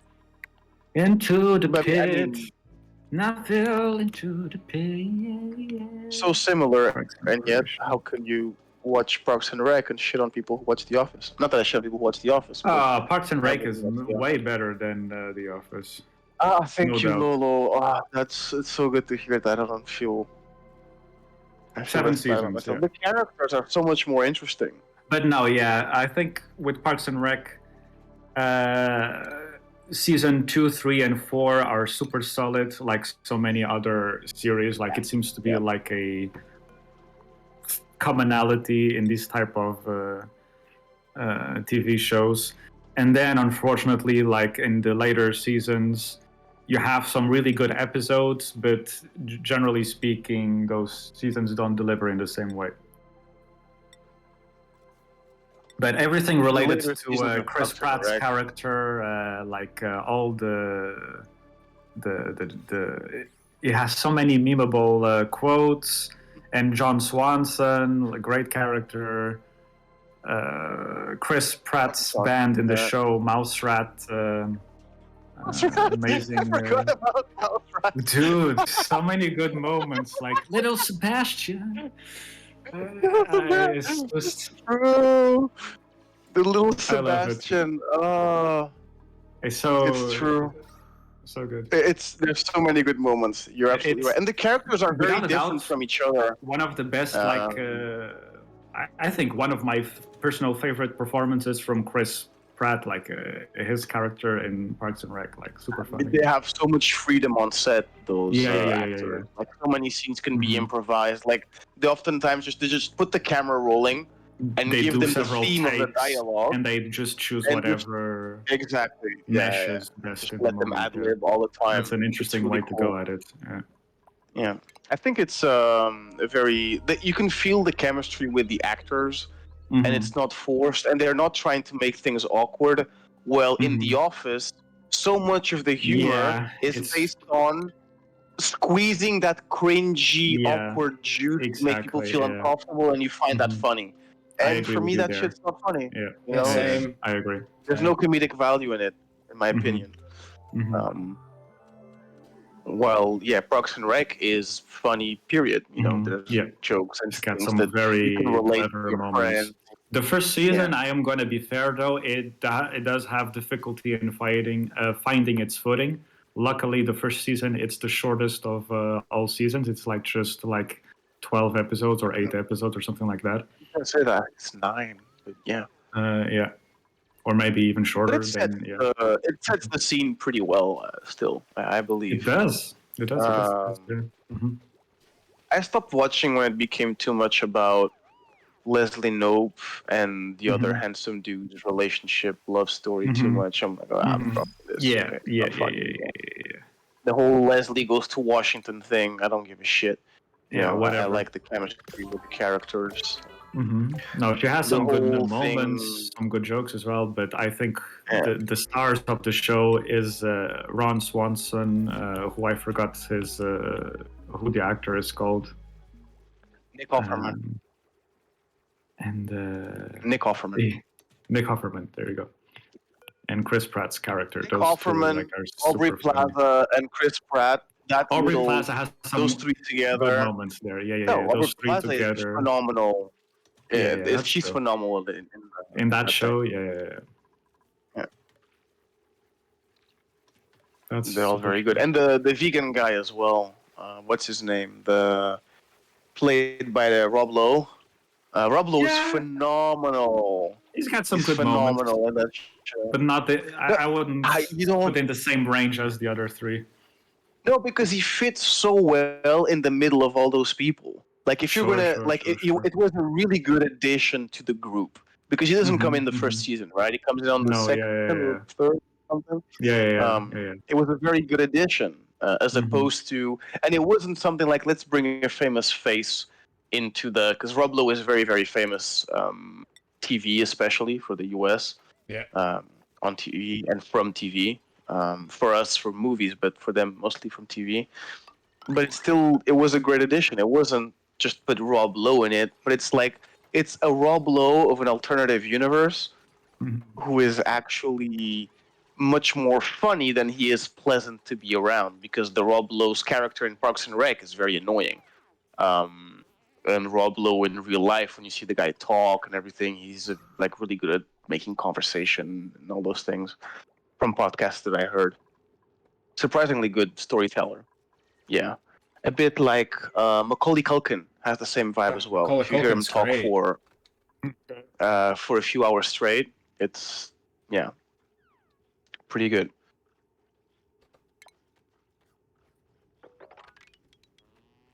Yeah. It's a good show. It's a I'm good gonna show. just share this on the Discord. What are you gonna share? What are you doing? What are you sharing? I'll describe it to them. Oh, it's a link from YouTube. Oh, then I'm not gonna watch Chris it. Pratt in concert. Mouse rat. Okay. We'll check it. Yeah. Bill Sebastian. 50,000 candles in the wind. Oh, yeah. Bye, Lil Sebastian. Yeah. That's how it goes, isn't it? Yes, it is. Dude, I saw Parks and Rec when I went to Denmark 7 years ago, okay? 7 fucking years ago, and I still remember the lyrics to that song. Nice. Crazy bastard. When I moved there, I binged Parks and Rec and I binged Battlestar Galactica. Those were the two shows that I I still gotta did my watch alone that time shit with. as well. God damn it. Too much Take your sci-fi time. I gotta watch. No, don't worry. You can watch Battlestar Galactica when you feel like it. It's when you do watch it, it's gonna be great. So don't, it's a timeless classic in my opinion. Yeah, you have to get past the special effects or whatever, but you've been watching Star Trek, so who gives a fuck? Wow! Damn! If you can watch Star Trek, no, come on. If you can bear with Star Trek special effects, you can bear with Battlestar Galactica. Alfonso, I can bear with Plan 9 from Outer Space special effects, so I can bear with any special effects. You're fine. Don't worry. We're good. Yeah. In case you don't know what Plan 9 from Outer Space is, it's actually. It's an Ed Wood movie. It's considered one of the worst movies of all time. So if I What's can it get through called? that, Plan 9 from Outer Space. So if I can cope with that, I think I can cope with most things. Is that those okay. kind of like Trolls 2 type of movie? It's 1959 So bad movie, it sci-fi gets horror. cult status. I know, 1957. Okay.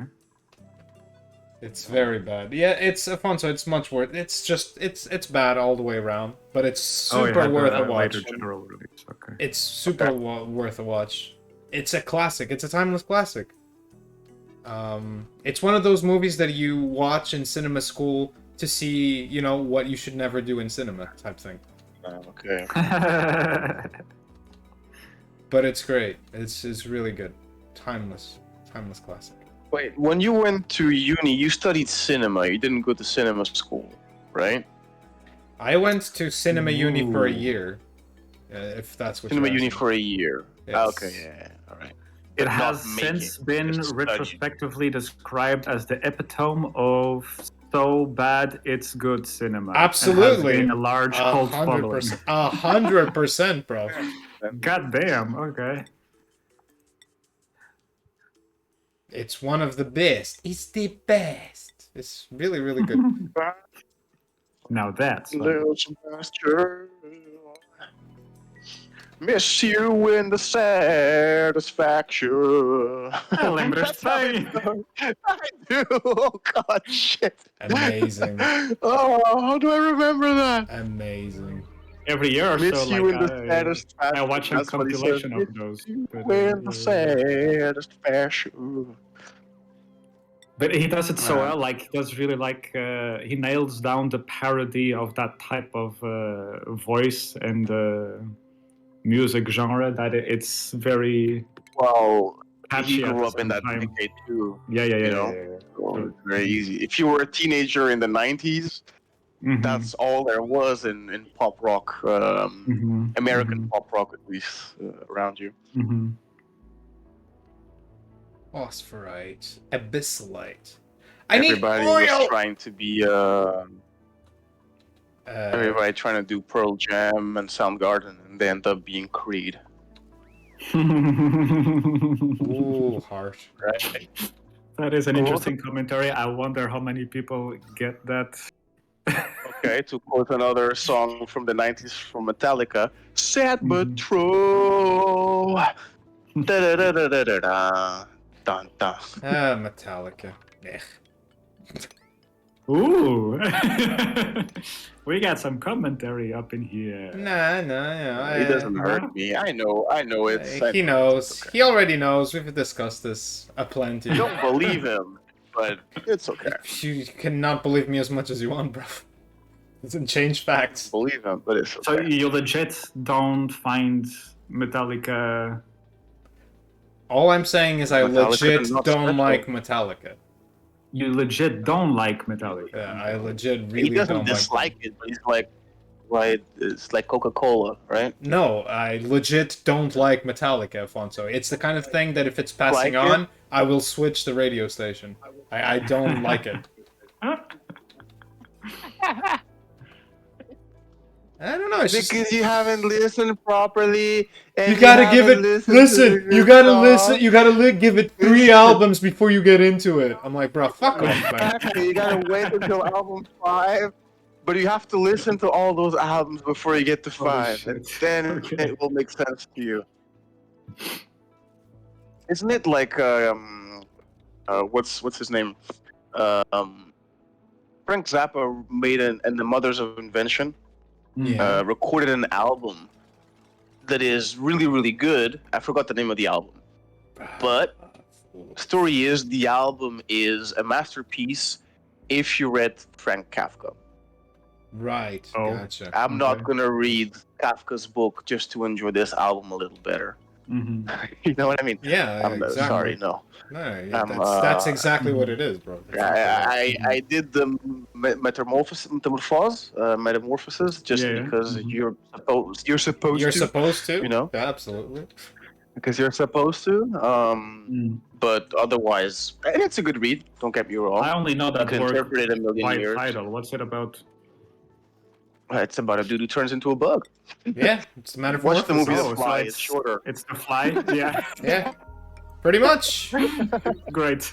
Okay. The thing, yeah, but it's like it's not just the fly. It's all of the questions that you can ask yourself and the reflections that you can make on, you know, the both physical and spiritual journey of the character, his place in society and in his life, meaning of life. Does life make sense? Blah blah blah blah blah. I think people try too much to make too much sense out of it or pull too much nonsense from it. When the dude is just like, look, enjoy this cool story that's gonna make you think. I'm not gonna tell you what to think or how to think. I'm just gonna give you something to think about, and that's it. So experience it as your own individual experience, selfishly, without Selflessly? building this whole fucking thing in your head before. That's what's cool about it, in my opinion. I read Metamorphose without knowing much about it. I was like 14 or 15 when I read it, and I thought it was pretty cool. I didn't go into it as a 18-year-old university student trying to make myself cultured and talk to the other hipsters. Oh, that's exactly what I did. So you'd be the guy I'd be rolling my eyes at the cafe, right? Well, if it comes to reading, the most definitely. remember that I don't really read, generally. Sorry for all you out there, Oh, but was it a girl that made you pick up that book?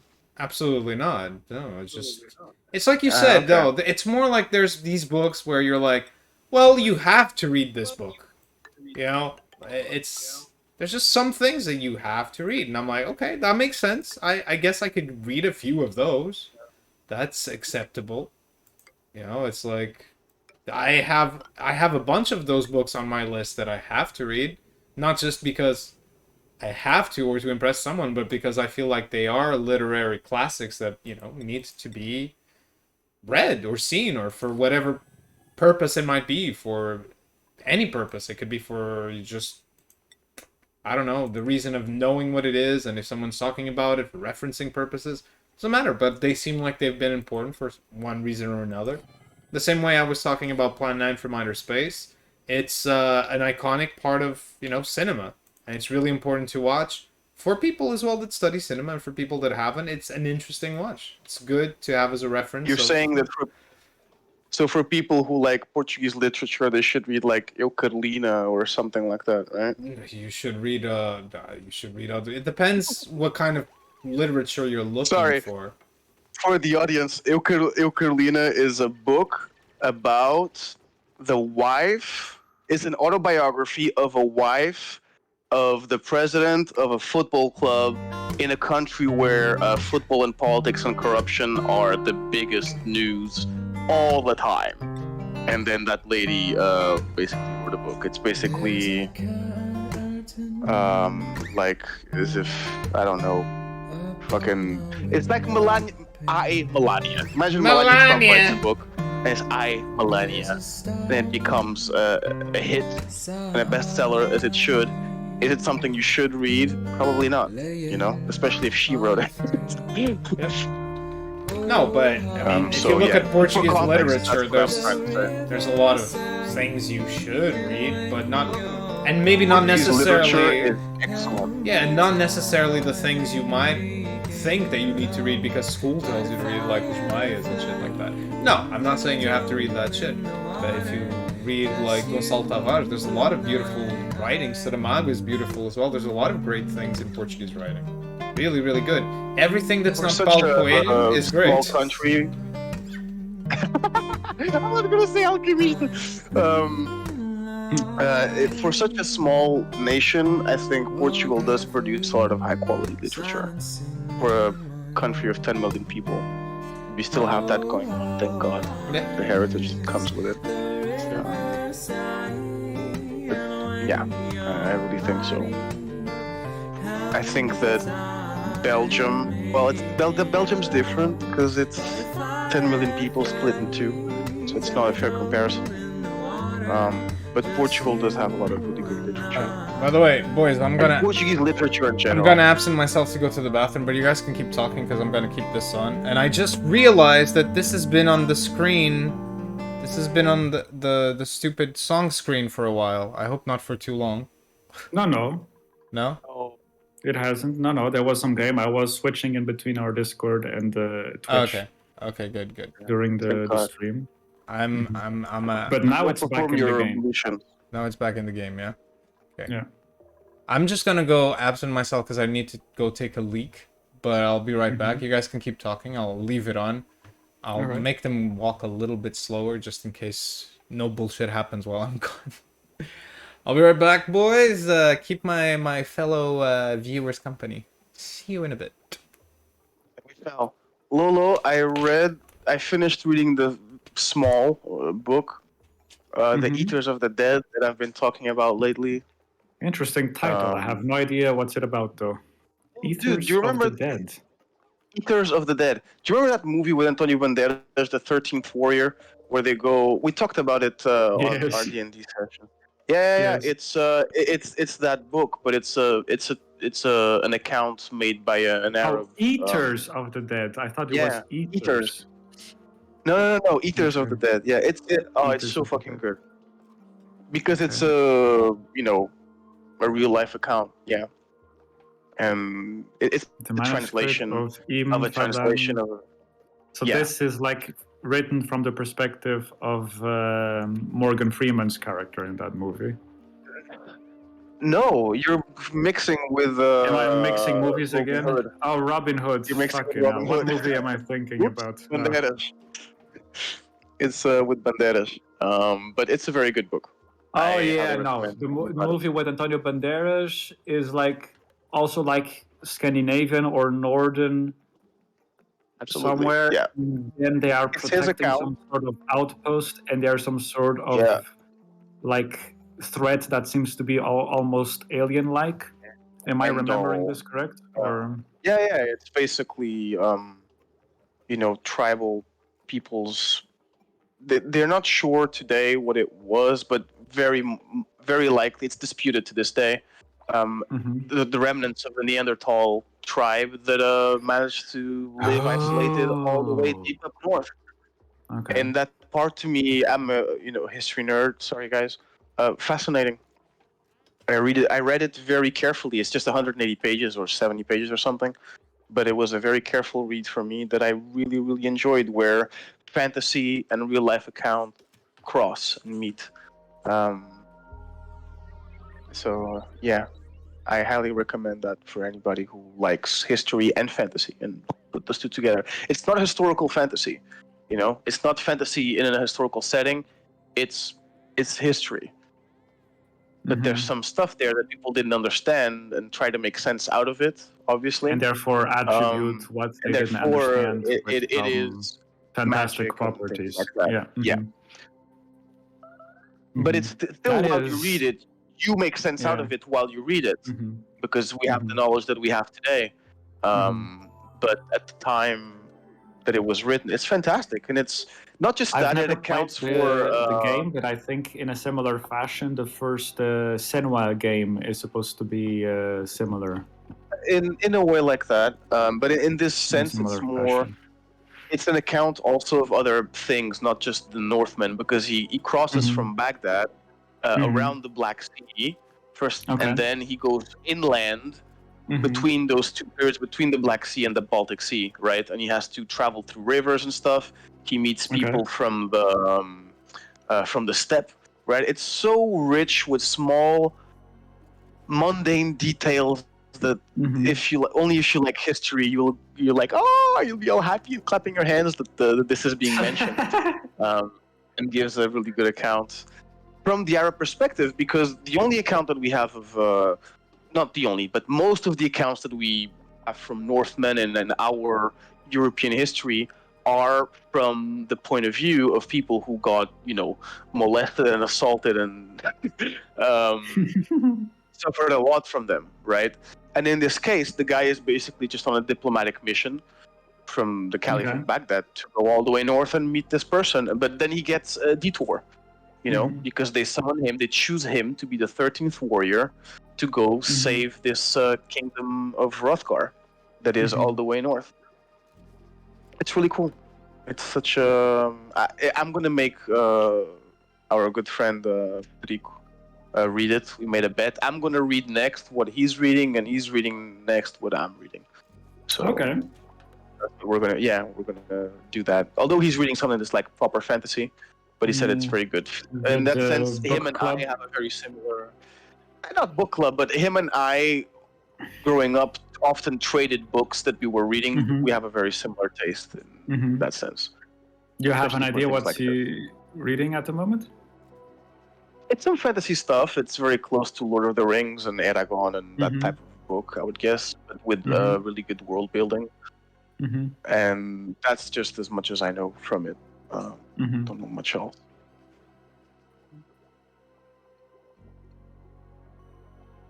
Yeah. Are you reading anything at the moment? No, I was just telling Pedro, like... Oh no, did we touch upon this when we started the stream, or was it before we started the stream? I don't remember anymore. But last year, I only read 3 books the whole year. And 2 of those were Star Wars related. I feel like it doesn't count if you're reading something that's Star Wars related. It's like, it's a book, but is it literature though? Level. Yeah, exactly. Yeah. So I feel like those can be well written before.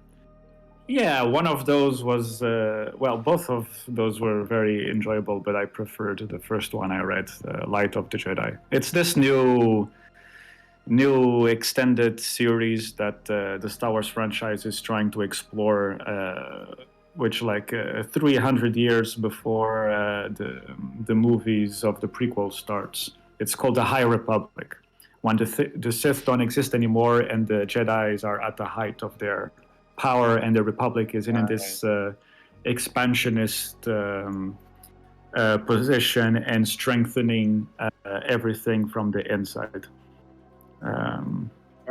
The system, but something happens. There's a big crisis that happens because of an accident in the hyperspace lanes that almost destroys a couple of solar systems.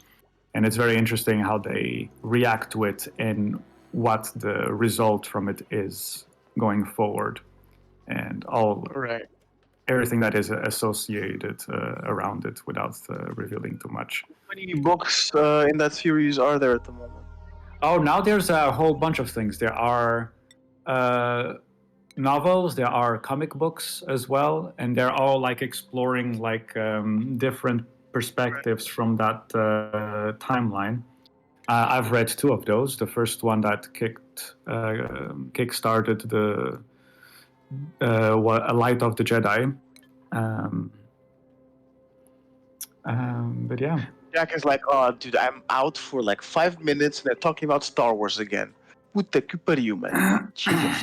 I didn't say anything. We were talking about books we read this year, and Nola said that he read 3, and 2 of them were Star Wars. Yeah. But I read only 3 books as well last year, and I've gotten to the point where I have to reread books, but which I don't mind. Mm-hmm. That's the problem with the books, man. They take space. I don't want to buy more books, because when I buy books, I like them and I want to keep them. Mm-hmm. So I just read again other stuff. Mm-hmm. Understandable. When I was younger, I thought, who the fuck reads books twice? Why would you? And then you get older and you realize, why not? You can watch a movie twice. Why can't you read a book twice? Mm-hmm. You know? Although I will say, movies that I like, I've seen them twice or more, and there's way less books that I read twice. Mm-hmm. Way less. I don't think there's 30 books that I read twice. 20-something, maybe. I don't think I've ever read a book twice. Really? Yeah, I haven't read a book twice either. Not even a smaller one? Nope. Maybe some video game manuals, sure. But... The long ones, the big ones, right? The ones that you have to buy separately, you mean? No, I can assure you I read the Dragon Force manual a couple of times. Well, you better. If you don't, good luck. I gotta get that campaign back as well. I gotta get back to that game. God damn it. But yeah. So nothing happened to my game while I was gone. They're just doing their thing. So okay, that's cool. No. It is well expanded by now, I will say. Yeah, more and more things. Pretty much stabilized. Everything was going to shit. The stress was really bad, and now I've stabilized pretty much the fooding, the food sources. I'm always above 60,000, so we're okay. Breathability is 100%. We were at 20%. So yeah, everything's stable now. I just need to I need to start digging out and find oil so I can upgrade and do different things. That's gonna be kind of the... Is there an end thing in this game, or is this just you do it until as far as you can? As far as I know, the end game, like Brett Gaming was saying in the last stream, there are different ways to have an end game, but I think that really the end game is to escape the planet, if you will. But at the end of the day, most people play it just to manage colonies and just keep it growing and expanding and expanding. That's it. But you can, as far as I know, find a way out of this place. Because that's the thing. You get here and you're supposed to leave somehow. Escape, I guess, Okay. would be the... And you always start on the ground? You always start underground. Absolutely. Yeah, because you're mining an asteroid, right? Or Yeah, I in the think... beginning, you'd need to choose what Ooh. type of rock you're mining in space, right? Exactly. There's chlorine right here. That's not good. That's unbreathable. Guys, Really? please, please, please, It's when you right do there, this, though. when you do this door, please be fast. Please don't Can you linger. see Is there a part the of the door wall that you are doing missing? right now? Can I see what? What? Sorry, too many. What did you boys say? Yeah. Can you seal? Can you seal that while I you work on the chlorine gas, so you can isolate it while you do it, and then once you're done, you can open it again, Yeah, like an like airlock? that's what I have here. I put a manual airlock that stops gas flow. The other ones are just Okay. pneumatic doors, so they Nice. let gas flow, which is why I have oxygen running everywhere. Mhm. This one has a manual airlock. The problem is that while they're building it, there is air that's gonna come through. So actually, what I'm gonna do, that's not good. Airlock. I'm gonna Lolo, first. you were asking something. On the chamber bottom left, there seems to be like some sort of wall missing on top of the door. Is that on purpose? What, here? Where? To your right? Oh, no, that's not on purpose. I just missed that. Yeah. Oh, good catch, Lolo. I didn't notice either.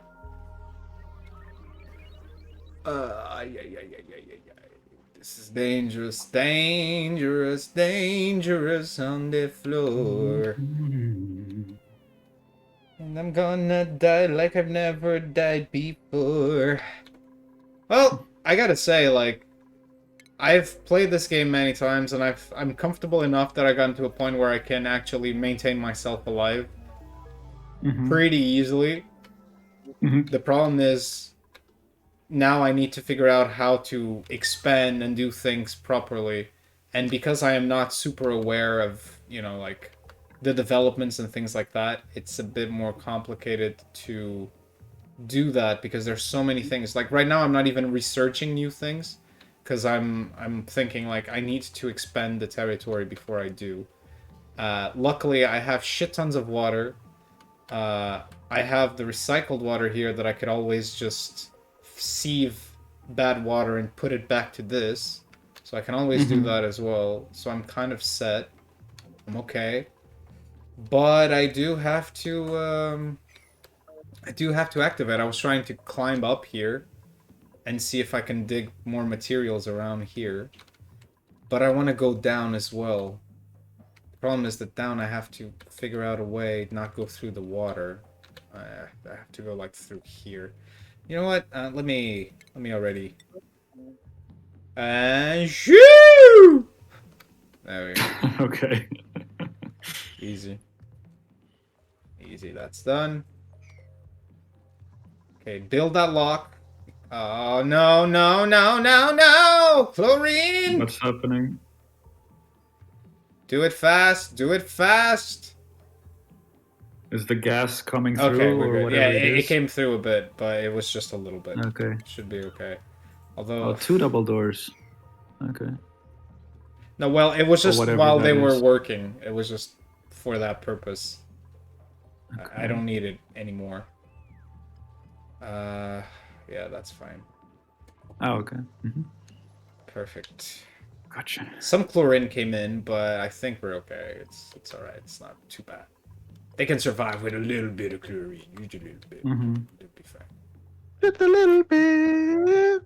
Just a little And what is this bit weird of thing in chlorine the for where the me. water is, like where everything seems to... It's because I am emptying my bottles here, and I'm basically emptying polluted water down here. And so I'm just using this as a deposit for all types of water. Pure, polluted, salted, I'm just putting it all here because this is my water deposit. And then eventually, Okay. when I need the water from here, I'll use a water sieve and I will And just in put the clear water bigger here. chamber where you have like this weird energy flowing above the water, is Where? that just oxygen This? or This is an oxygen diffuser, yeah? yeah. Both this and this. And just these two are basically No, maintaining no, my whole I base. meant like the big chamber with the water. There seems to be some sort of effect Oh, in the this! chamber.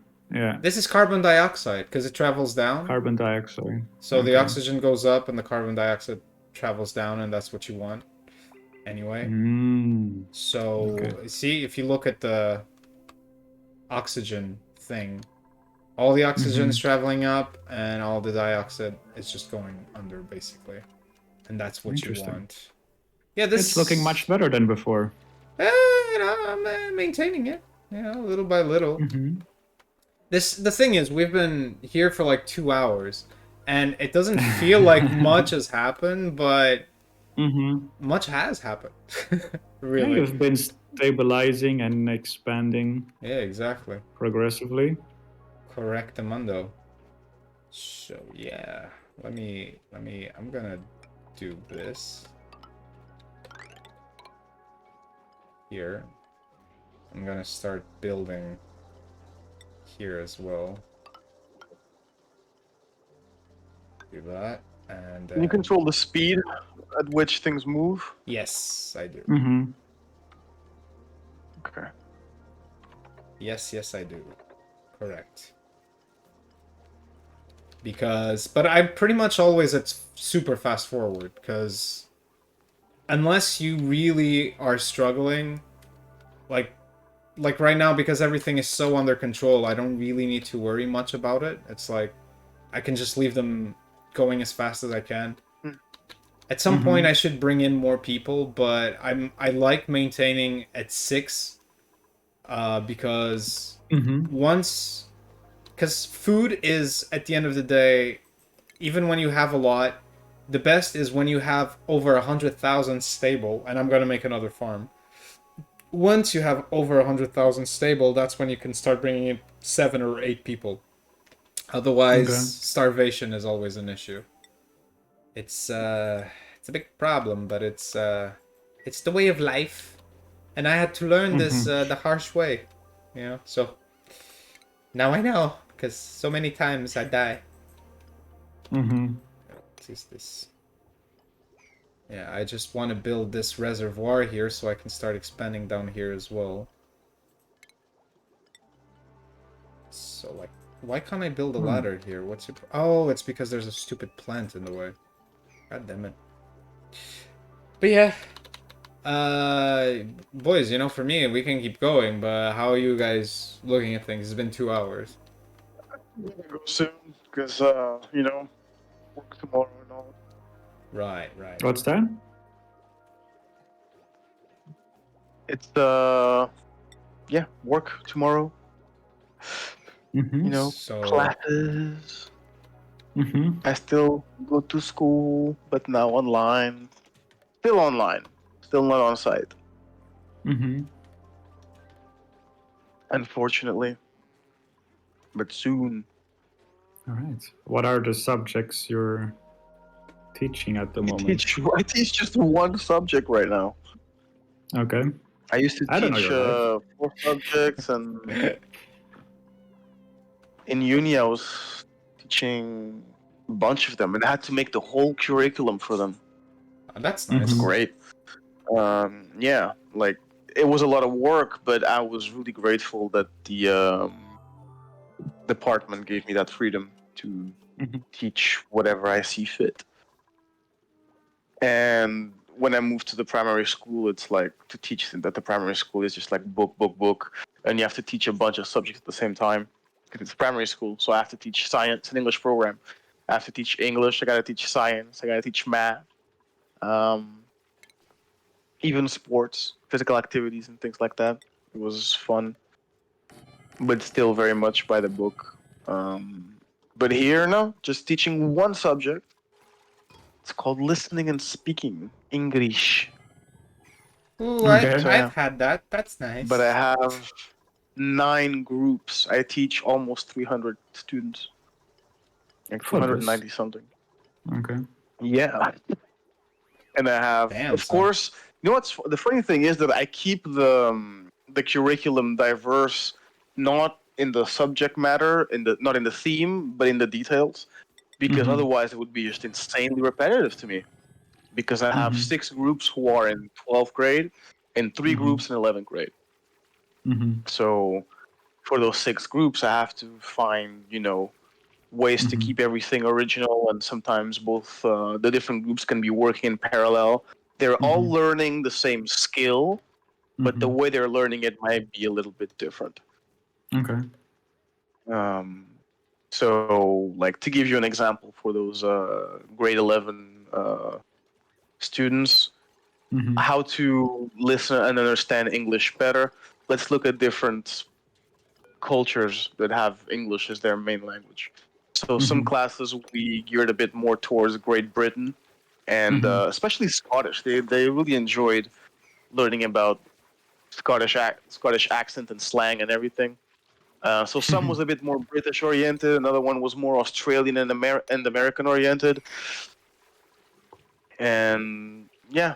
And we just look at local slang. We use a lot of videos, like those videos that you can see from Vanity Fair, where they interview actors and tell them to teach you about slang from where they come from. Ah, like you got the Oh. And we Scottish use things guy. like that. What's his name? The guy that's like a bullbag. Gelder. What's a bullbag? Shit like that. I remember that. Yeah. So we use a lot of those things. And for example, if we're gonna do something, give them homework as a documentary as homework that has a certain theme, I'm not gonna give the same documentary to everybody. If I have 6 groups, right? Maybe I'll split it into 2. But the thing that makes it still not boring for me, where I can find a lot of things to do, I just ask for their thoughts and how they see things, and there's quite a lot of diversity there. I tell them to mix that with something that they do in their own life, or that if they can create parallels. Ultimately, the class is just about understanding questions and expressing yourself properly, Right. right? Organizing your ideas and everything. So that way I don't lose my mind. Because if I stuck to a book, are you kidding me? They're gonna make me stick to a book for 6 different classes, the same book? No, I can't. Sorry, I'm not. I'll go insane, man. Come on, every week, page 10, 15, across 6 different groups, 15 hours a week. That's what No, most no, teachers no, have to no, do. no. You do realize that, right? Unfortunately. No, they don't. They don't. No, they don't, and they don't realize it. Well, meaning like, what's funny is that then if I make them pick up a test from this book, right, or a test that they have to succeed in, or the standardized tests at the end of the year, they actually perform really well without barely going through the book. You know what I mean? You don't need the book, like, to go through this stuff. I tell them sometimes, because the school tells me you have to book, you have to book. Okay. I tell them to think about topics they enjoy in general in life, and then give me a presentation about it and make a connection with something in the book. All right? So if you like penguins and there's a text about Antarctica in the book, okay, you got the green light. Tell me about penguins. Stuff like that. Gotcha. But I don't really care what's there. It's a manual, because then they learn to just do tests and memorize stuff without really understanding it, and then they graduate with an okay grade in English, but they can barely speak to a person in English and hold a conversation, Yeah. Of So course. that part I don't like. But yeah, communicating is the most important part. As for But you are everything correct. in There life. is quite a bit of pressure for teachers to keep up with the fucking book. I know what it's like, bro. I have a teacher at home. I know what it's like. Oof. Huh? Oof. Yeah, I mean... Especially if they tell you that nationally, The people who are telling you how to do your job have never done your job. Yeah. That's really funny. You know what's most odd in that sense, and does make sense, and doesn't make sense? I think that it's very, very, very unwise to listen to a politician's advice when it comes to teaching. And I think a politician shouldn't tell a teacher how to do his job, you know? But a teacher should probably tell a politician how to do his job. This coming from a teacher, of course. Obviously. Coming from a teacher, of course. Shit. Yeah. Nah, come on. Politician means you have to be liked. That's it. It's, yeah. Conversation for another day, I believe. It's the same job as a Instagram influencer. Yeah. Mm-hmm. What a comparison. Exactly. Fair The enough. same shit. Whoever gets the more likes because people like what you do and what you stand for, what you appear to stand for, and your face as well, or whatever. Exactly.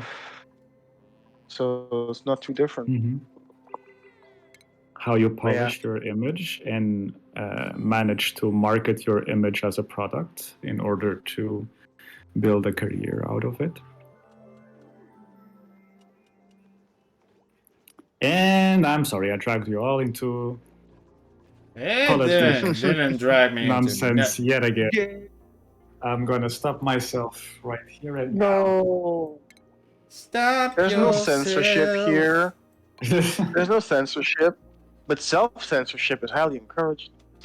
Yay! I'm afraid No, to I'm drive Jack's viewers away if I become too political. What viewers? You're fine. Don't worry about it, bruv. This is why we do Cyber Couch Hangout, so we can talk about anything. Yeah. True. That's the beauty And of try it. to breathe.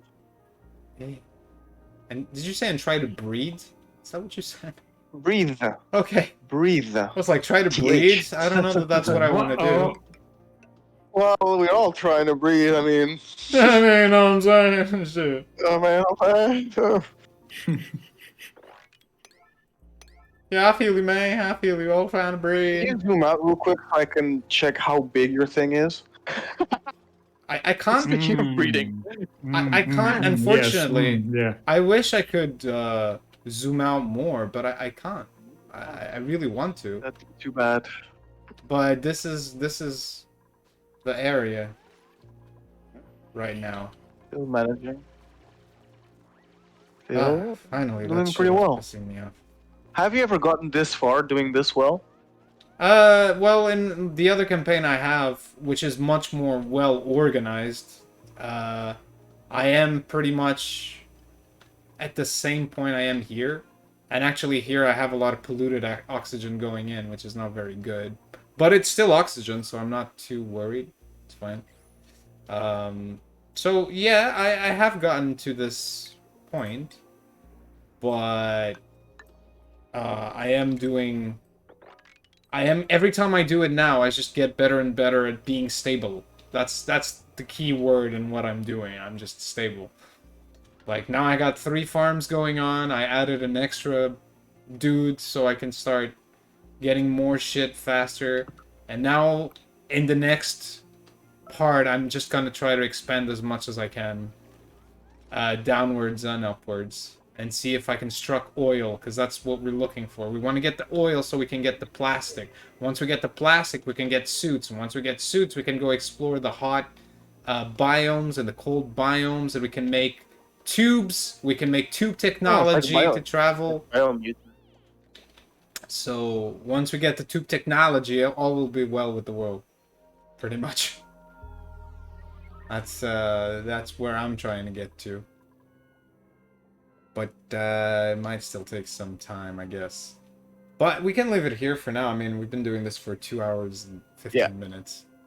So, yeah. I think it's a good time. I gotta get some sleep. I'll save the game. Yeah, so the sparrows are coming. Everybody, I mean, one of my dudes died. I don't know if you noticed, I even built her a little tasteful memorial there. right next to the jumbo battery, because that's how much respect I have for that person. Like a post-it note on the office fridge. I know, bro. I know.